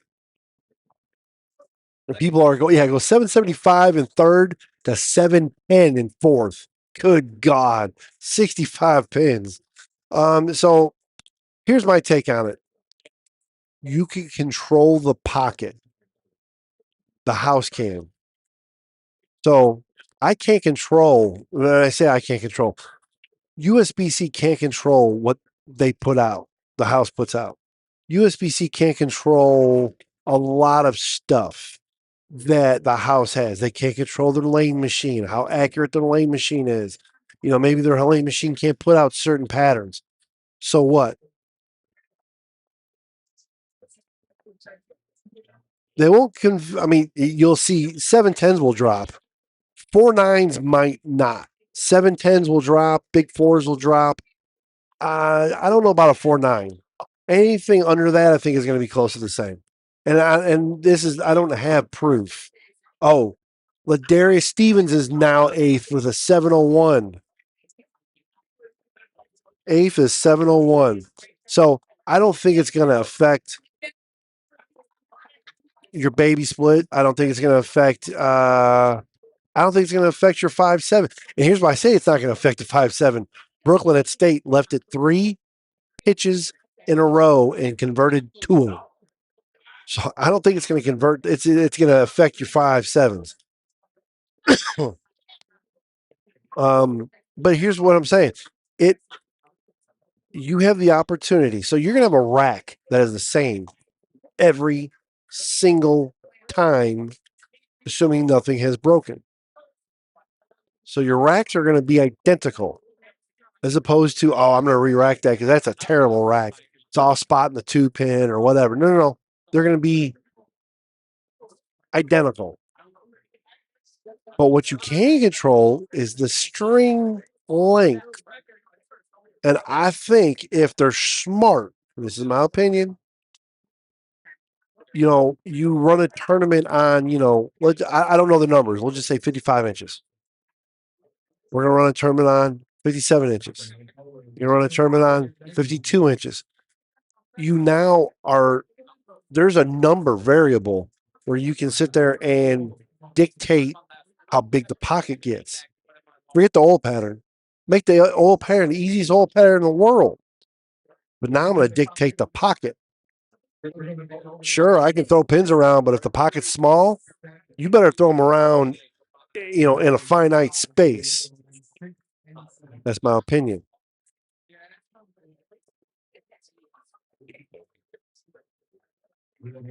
That's my opinion. That's my 2 cents.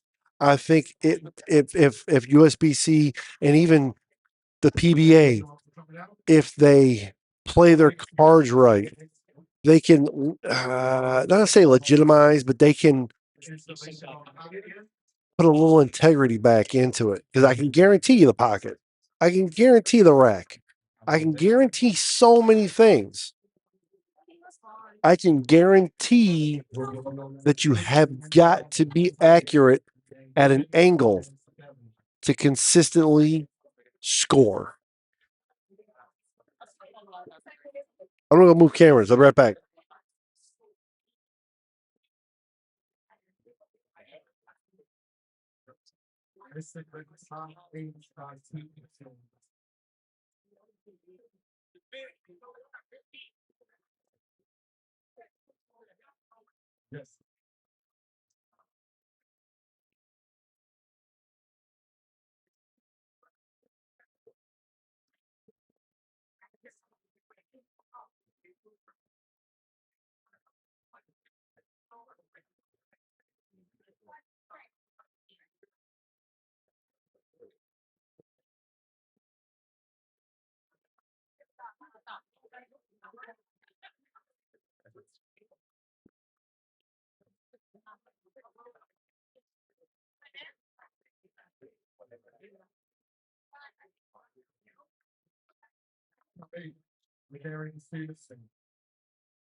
Yeah, 6 and 7. Just like the PBA. 6 and 7. That's what PBA does.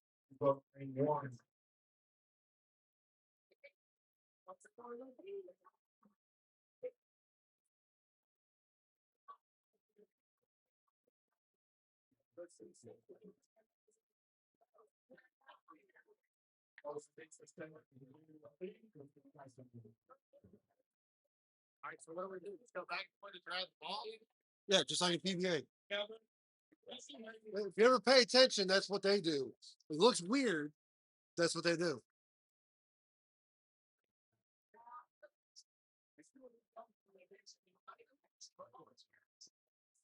Range 6 to 7.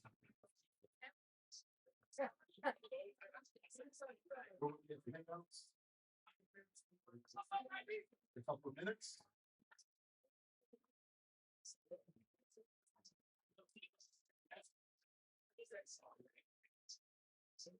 PBA style right here. This is PBA style.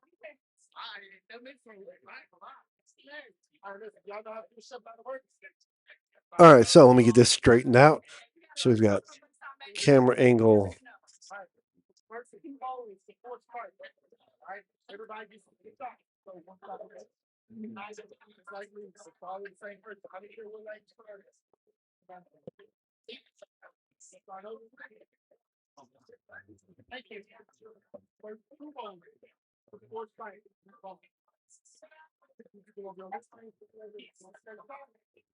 Come over here. I'll make things right there. There's no fair. Nobody cares about that. Everybody made this point cares. I'm saying though. Yeah, you're not going to get, just like Jonathan said, you're not going to get the spinning. The power player that swings the ball, your power player that goes down and in, I don't think it's going to affect them as much. But the guy that his game is built, him or her, is built on carry, yeah, that person is going to get affected.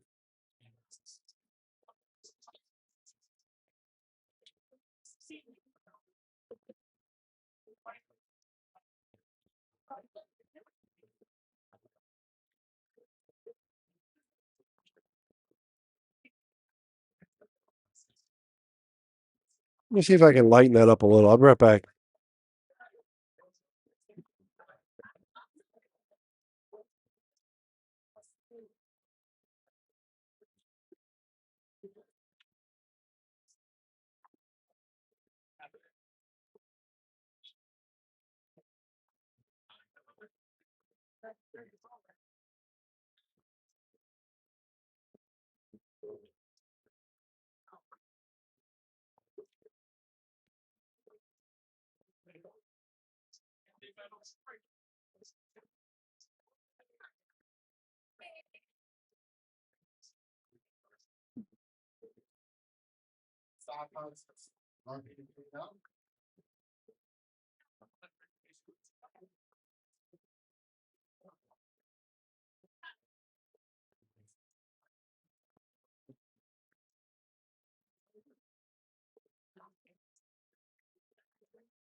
But you also don't cover a lot of boards, David. I mean, you hook the ball, but you don't hook the ball that much, right?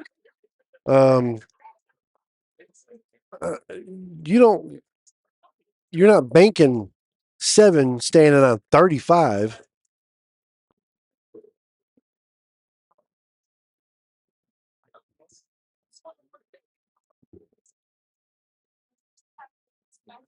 I don't think you would get. I mean, you might lose. You might lose 5-ish, 5 to 10 pins in average.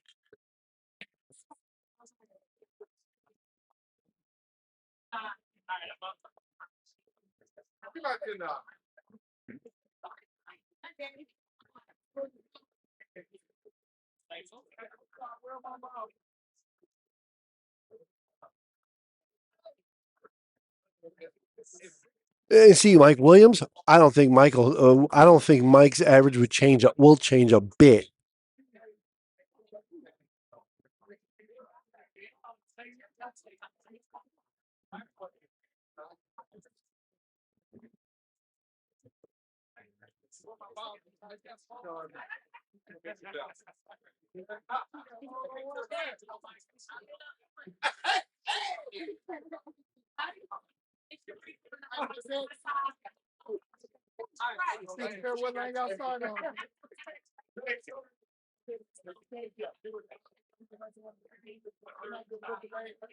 All right, so Gary has decided everybody bowling this that doesn't know thinks Gary done lost his mind.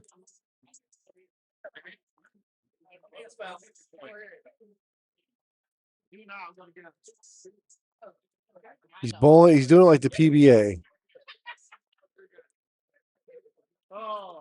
Lanes 6 and 7. Of course, he would also choose that pair.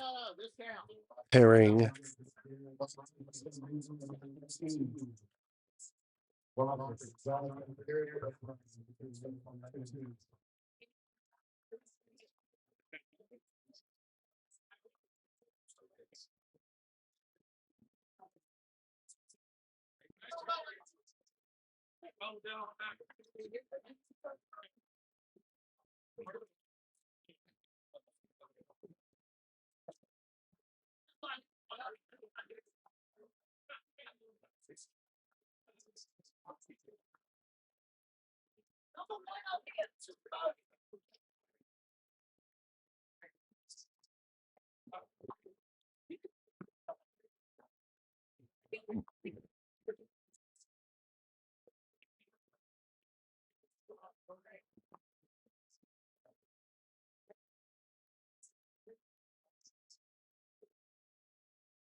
Yeah, I can see that. So the old cameras are okay. So I've got two sets of cameras. I've got cameras that I got now, which are regular DSLR cameras. They're both Sony. They're not the same camera. They're comparable, but they're good cameras. But they are regular cameras. They do video and they do pictures, still pictures. But they are not. Well, actually, people do use them for what I'm using them for. Audio on them is so much better. Now, I went and bought streaming cameras, and they are. I love the video. I love the ability to. I can use my tablet to dial them in video wise. Move the camera up and down. Blah blah blah blah. But the audio is god awful. OKC up 98 to 88, and I hate it. I hate it because it was so much easier. It made my life so much easier. I could set up in under 10 minutes. I can be done. Even with my big setup, I can be set up in 15 tops. But I cannot fix the audio. And I haven't played with it enough. The other thing I liked is I could do it all on my own network. So Gary let me hook up my own router and I hook up my own network. So the things I have now, I've got they're wireless, they're like walkie talkies. They're wireless HDMI hookups. So it looks like two walkie-talkies. So I've actually got four of them. So I could theoretically do what Mike Flanagan does, where when he's in a house that doesn't have lane talk, and actually put a camera on the overhead, as well as on the bowler. I could do that right now, no problem. The other problem I do have, though, with the other cameras, which I really like, I have three of them. Hook them up seamlessly, perfect. The problem is they're about 2.5 seconds behind my my headset in audio. So the audio feed, or the feed is slow. So if you hear it in my pickup on my headset when someone strikes, like right now when it's quieter, you'll hear it in my microphone, like right there when Steven Ladarius just struck. But then you'll hear it on the camera microphone 2.5 seconds later. You'll see it. So it's really bizarre, and I hate it. I wish those worked perfect, but they just don't. Um, and if I was to even put a different audio, remote audio on it, I would have to sync it and slow up the video, or slow up the audio, so it would catch up. The video would catch up. I don't want to do all that. I'll put those cameras on the score, because I mean, who gives a damn about 2.5 seconds?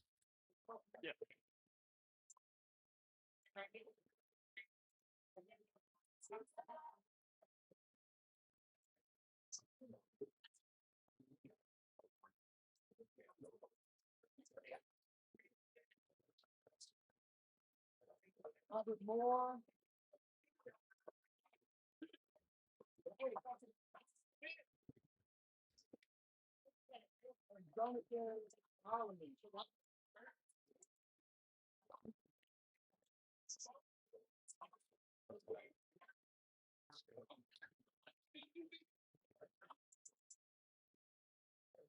gonna lie to you, I thought you were still practicing. I didn't see no numbers or anything. I said it wasn't working. I got it. I know, like 2 times.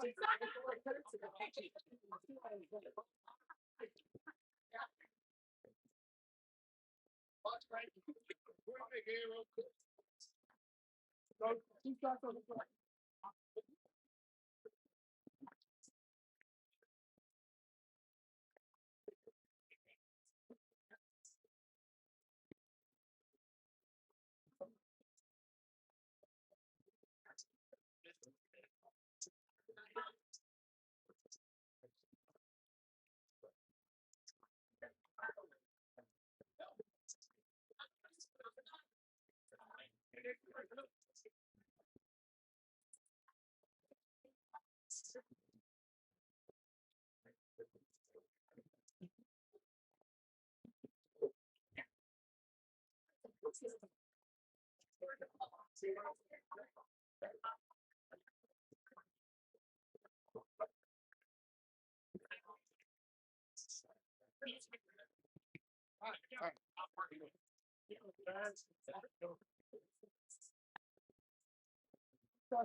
I'd love to be able to zero zero in everything and get it perfect. I would. I would. I enjoy doing this. I really do. Um, it's a lot of fun.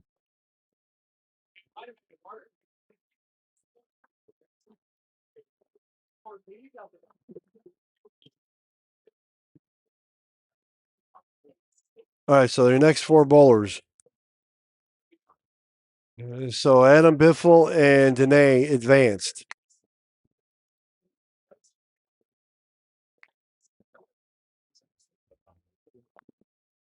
Hopefully, and then here comes Robert Moore and Jonathan Holloman.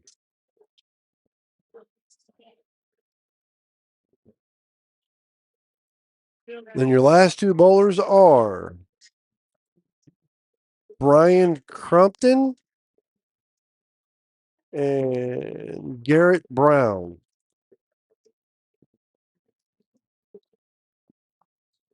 Garrett just graduated high school and will be attending Lindsey Wilson in the fall.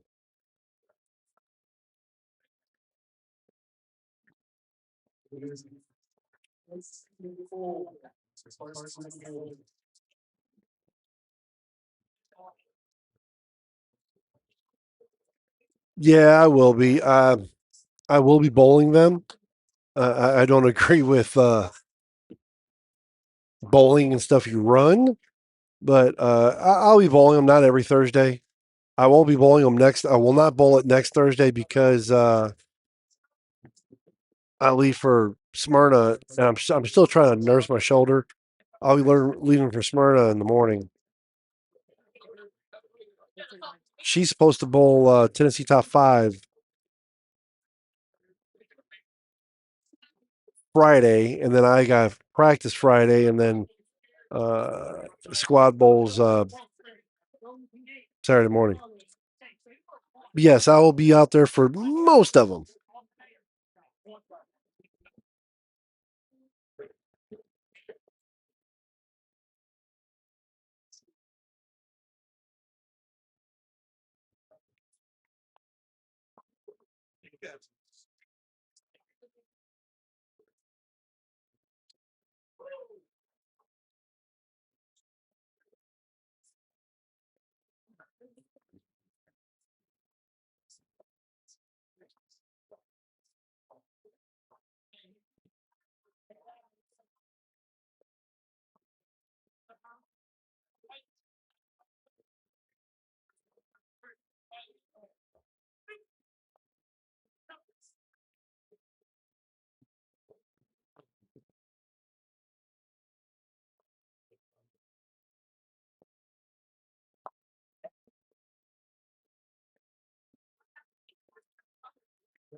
So his little overhead, I'm not keeping track of it, unfortunately.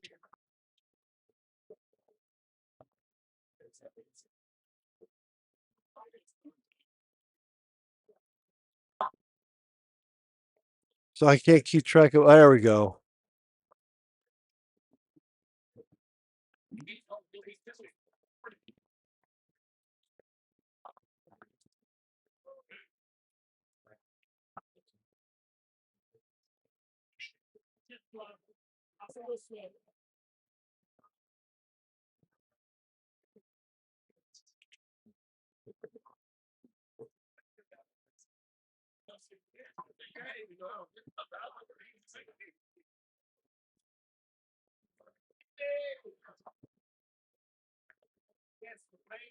All right, so Jonathan's got 2, Adam's got 2.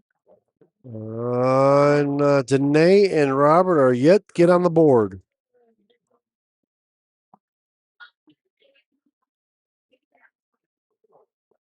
Oh, Danae's got 1. I'm sorry. 2-2-1. There goes Robert. See if he can get on the board.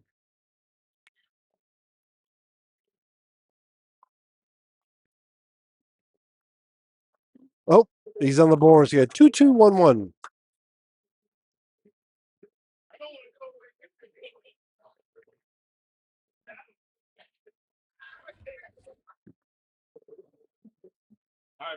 All right, sir. Be careful.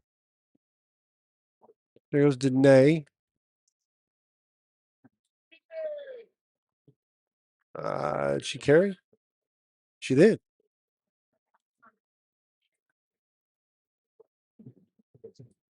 There goes Jonathan at Mach 5. Jeez, did he just blow the head pin? I mean, no pun intended.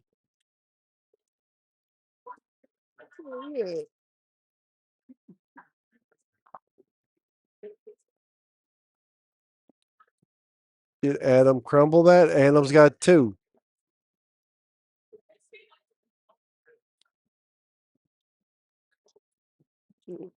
Robert does not tie it up. So you have 2-2, 2-1. Right.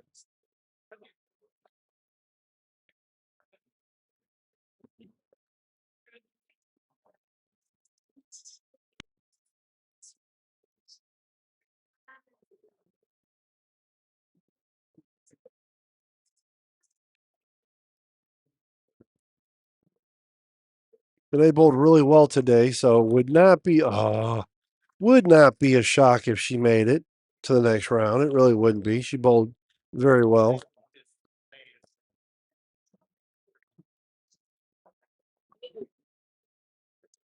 And there goes Jonathan at Mach 5.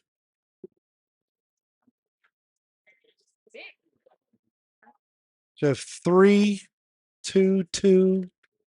Let's see if Robert can catch up.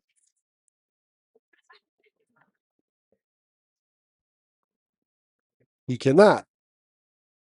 So with this, Jonathan will lock himself in.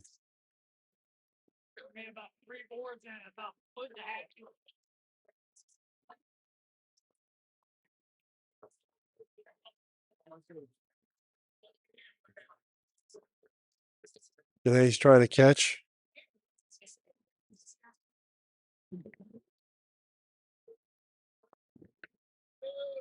And she does. So it's 3-3.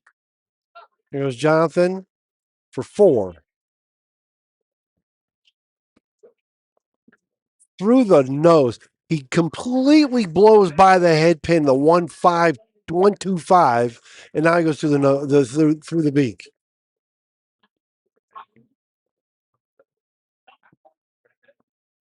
So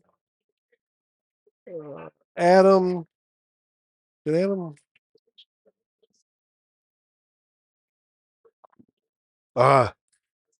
Man, Robert's struggling. I think it's Danae and Jonathan can seal it with this pitch.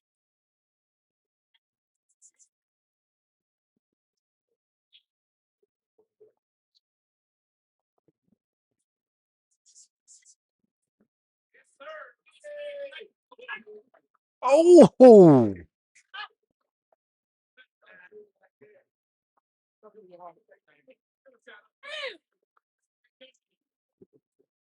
good Lord. Well, Adam can. Nope, Adam can't.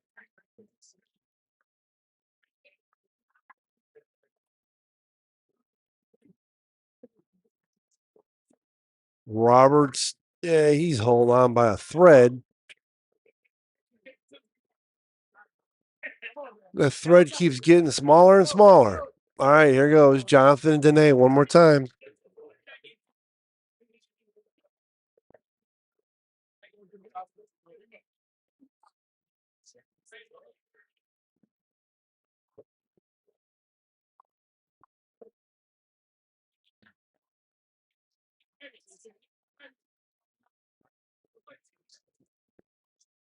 Uh-oh, fell off balance. Oh, she carried it. She is in. She is in. And Jonathan. Oh, Adam is still. He can push it to the next round at least.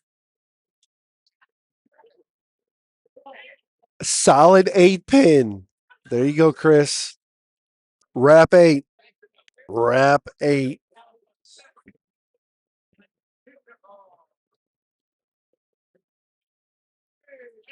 So he's got 2, but I don't. Yeah, he ties at him. I get that. But it doesn't matter.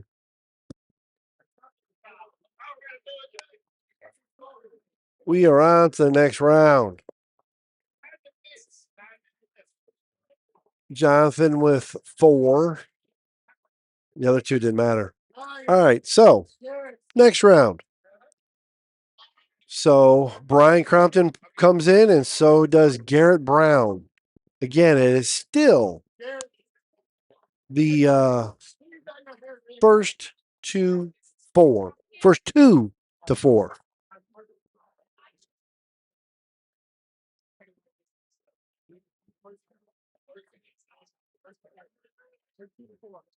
Got the money. Got your money. First two votes, 4. Strike. Oh.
All right, so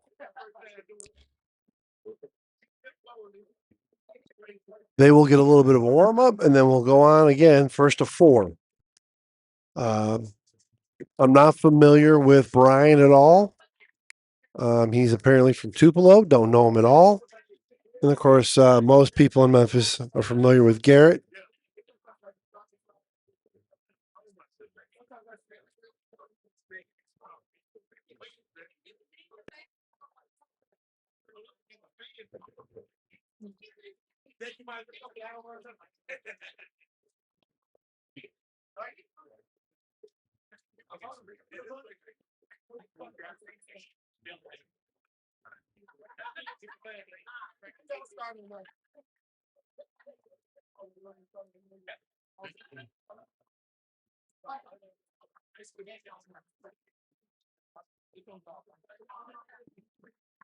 Go first, go first.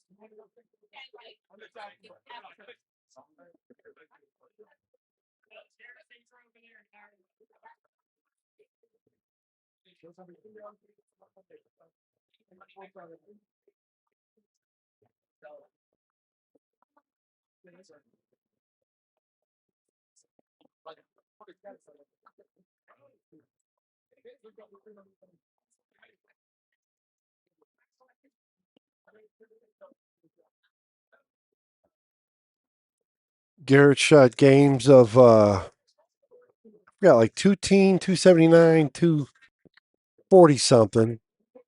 He had a handful of breaks in Brooklyn's, and He struck as much as he did, thankfully for himself, because he couldn't spare to save his life. And Brian, he shot, I think, like 230, 230. I don't remember what he did his last game. He was throwing a black hammer right down the middle of the lane. He was pretty consistent. I'll say that. He stayed out of trouble. He didn't leave a lot of splits or anything.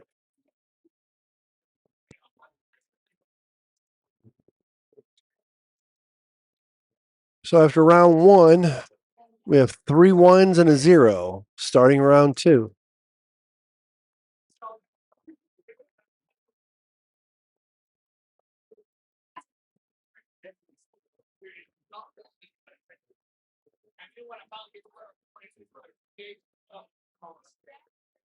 Well, you don't see that very often.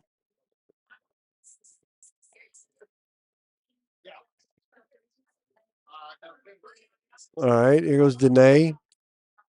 So Jonathan's got 2, Brian's 1, Garrett's got 1. Y'all be careful. And here goes Danae.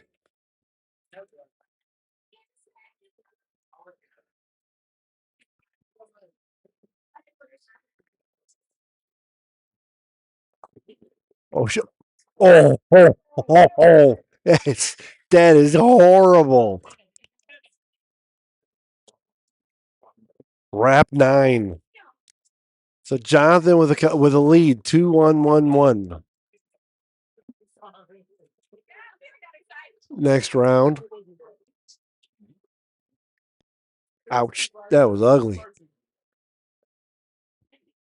Off his hand. He just was not smooth at all with that. And here goes Mach 5 again. Nice. That didn't look. Oh, wow. He got away with that one. Of course, he kept the ball straight, so.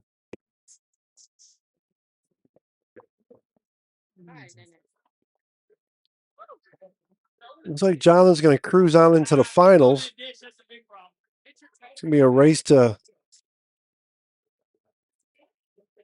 Going to be a race to who finishes second.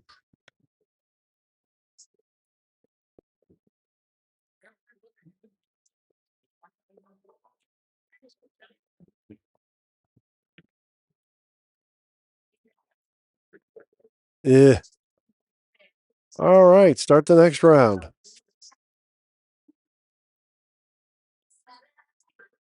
That's a little better. Then he struck a little, much better result, obviously, but he let go of that a lot better.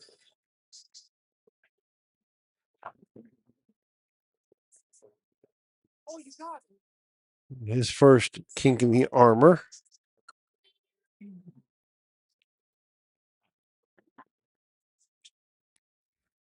Oh, solid 3-pin. All right. Danae gets the finish.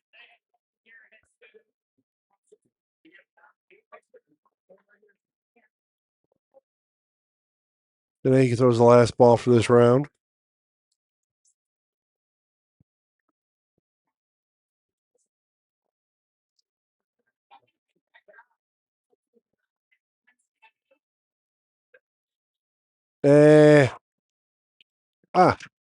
All right. So we have 3, 2, 2, 1, 1.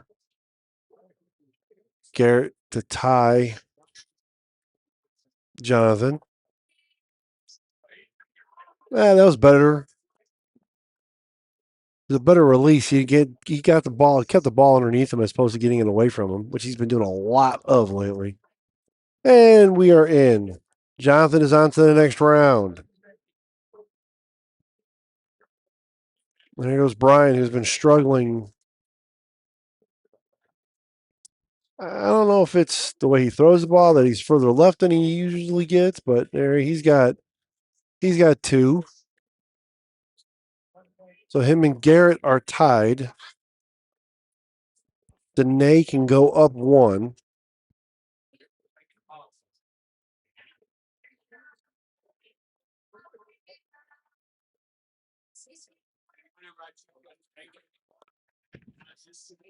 Oh. Oh. All right, so we have a three-way tie, all with twos. Garrett starts it off.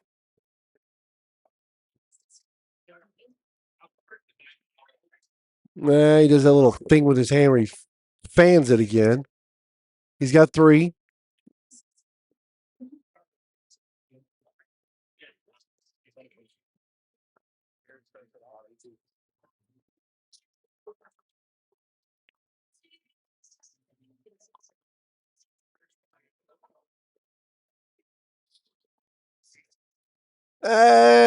Wow. Thought he was going to ditch it again.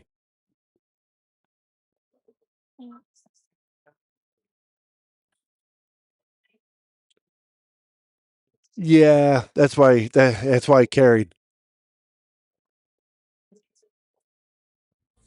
There goes Danae to tie Garrett, to force him, or to add pressure, I should say. Of course, she's had the ball in the pocket, left a 7-pin, a wrap 9. All right. Garrett does. If Garrett does this, he's in the finals.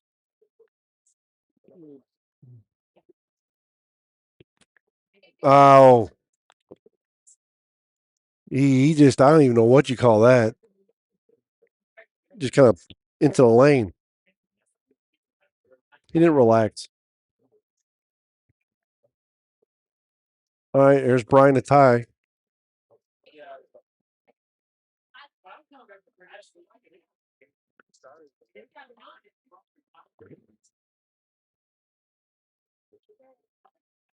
So we now have 3-3 and Danae.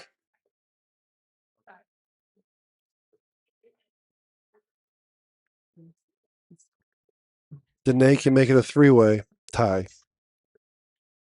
When I finish that sentence.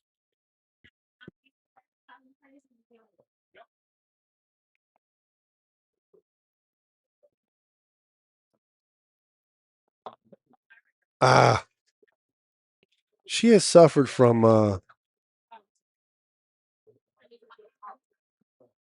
she doesn't get lucky like some of the other guys do or some of the guys do when they throw pins away.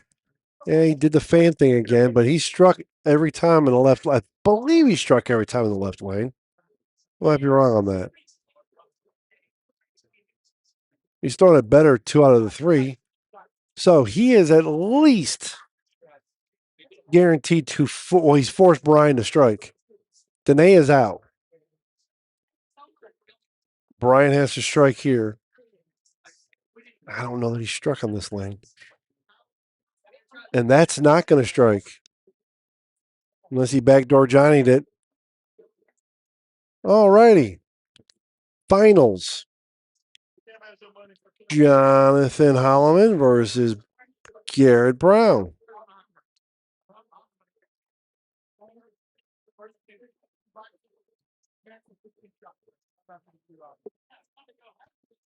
I think I'm going to move the other camera onto the pins. I'll be right back.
All right, Garrett is up 2-1.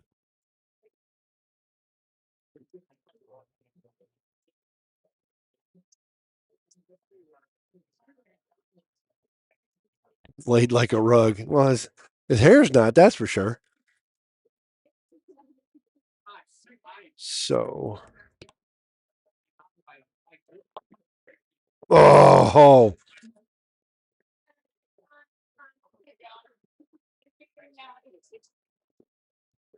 3-2. Jonathan wasted no time. I think he knows that if he rushes Garrett, it probably doesn't favor Garrett.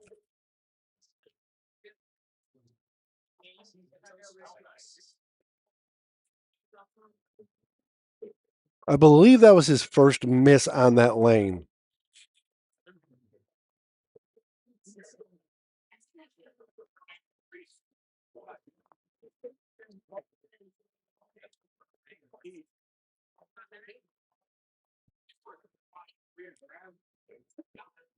So Garrett still has the lead, 3-2.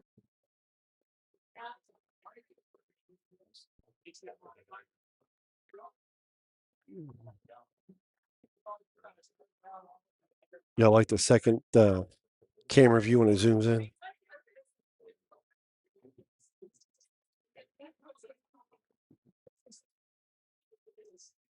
He carried a lot of those tonight. I don't know what he was thinking. He was, oh, Jonathan don't leave a lot of flat tens like that. Just crush them.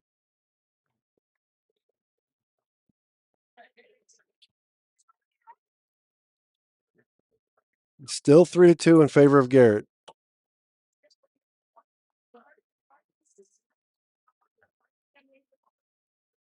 We kind of short armed that one.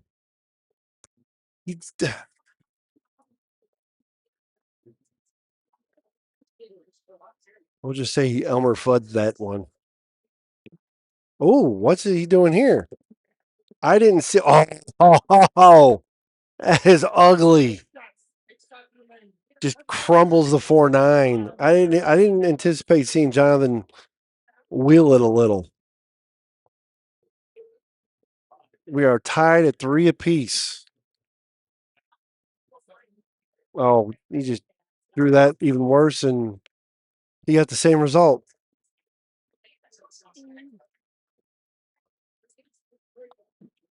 4-all. We are 4-all.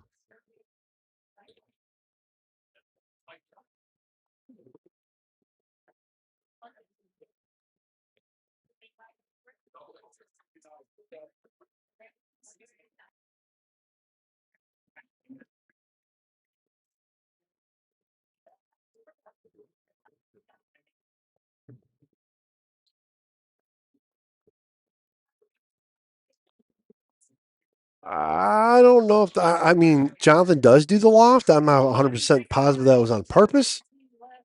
Yeah, I said the same thing, Dave. All right, so we are tied 5-all. Got to win by 2.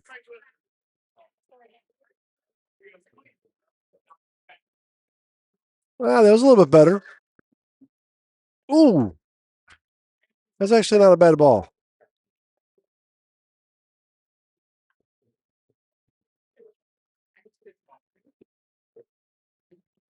Oh.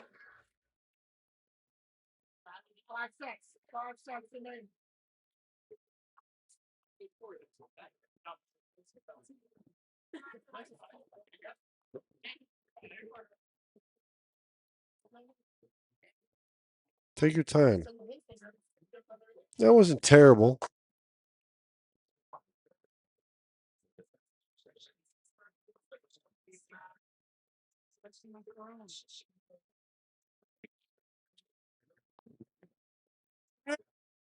Oh, good God. Flat 4, 7-10, flat 10.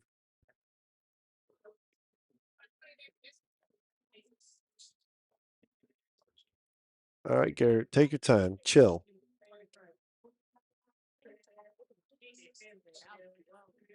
Nah, he stuffed it again. And he's going to slap it off. Oh, come on. Got to win by 2. All right, 6-0. If Jonathan was a bigger jerk, he'd have slapped that one off too. All right, so we're tied 6-all.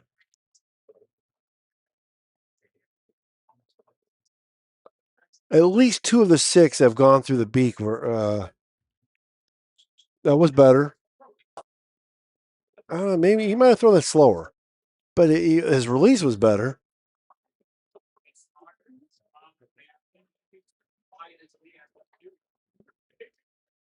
Ah, still tied 6-all.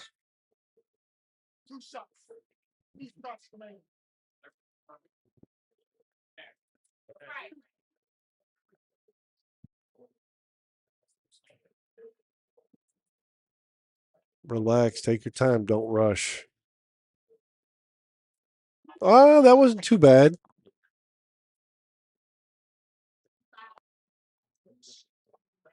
I mean, it looked disgusting, but all right. 7-6. This forces Jonathan. If Garrett nails this, it forces Jonathan to have to strike.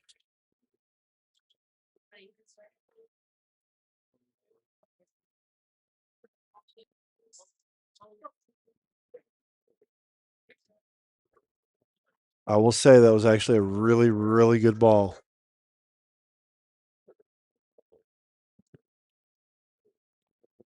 Oh!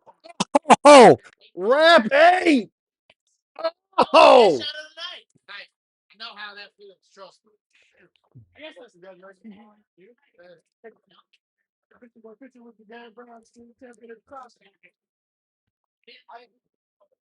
Oh, that was. Oh.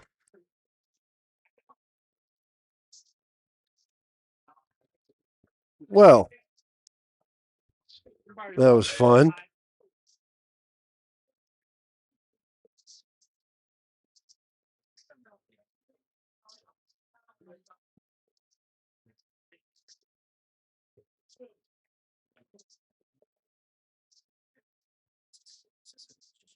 Well, I thank you guys for tuning in, for watching. I will probably do this if he does. I don't know if he does it next week or not.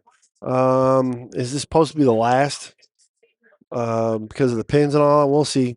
If nothing else, I will be in Smyrna next weekend, and well, we'll see. All right, thank you guys for watching, and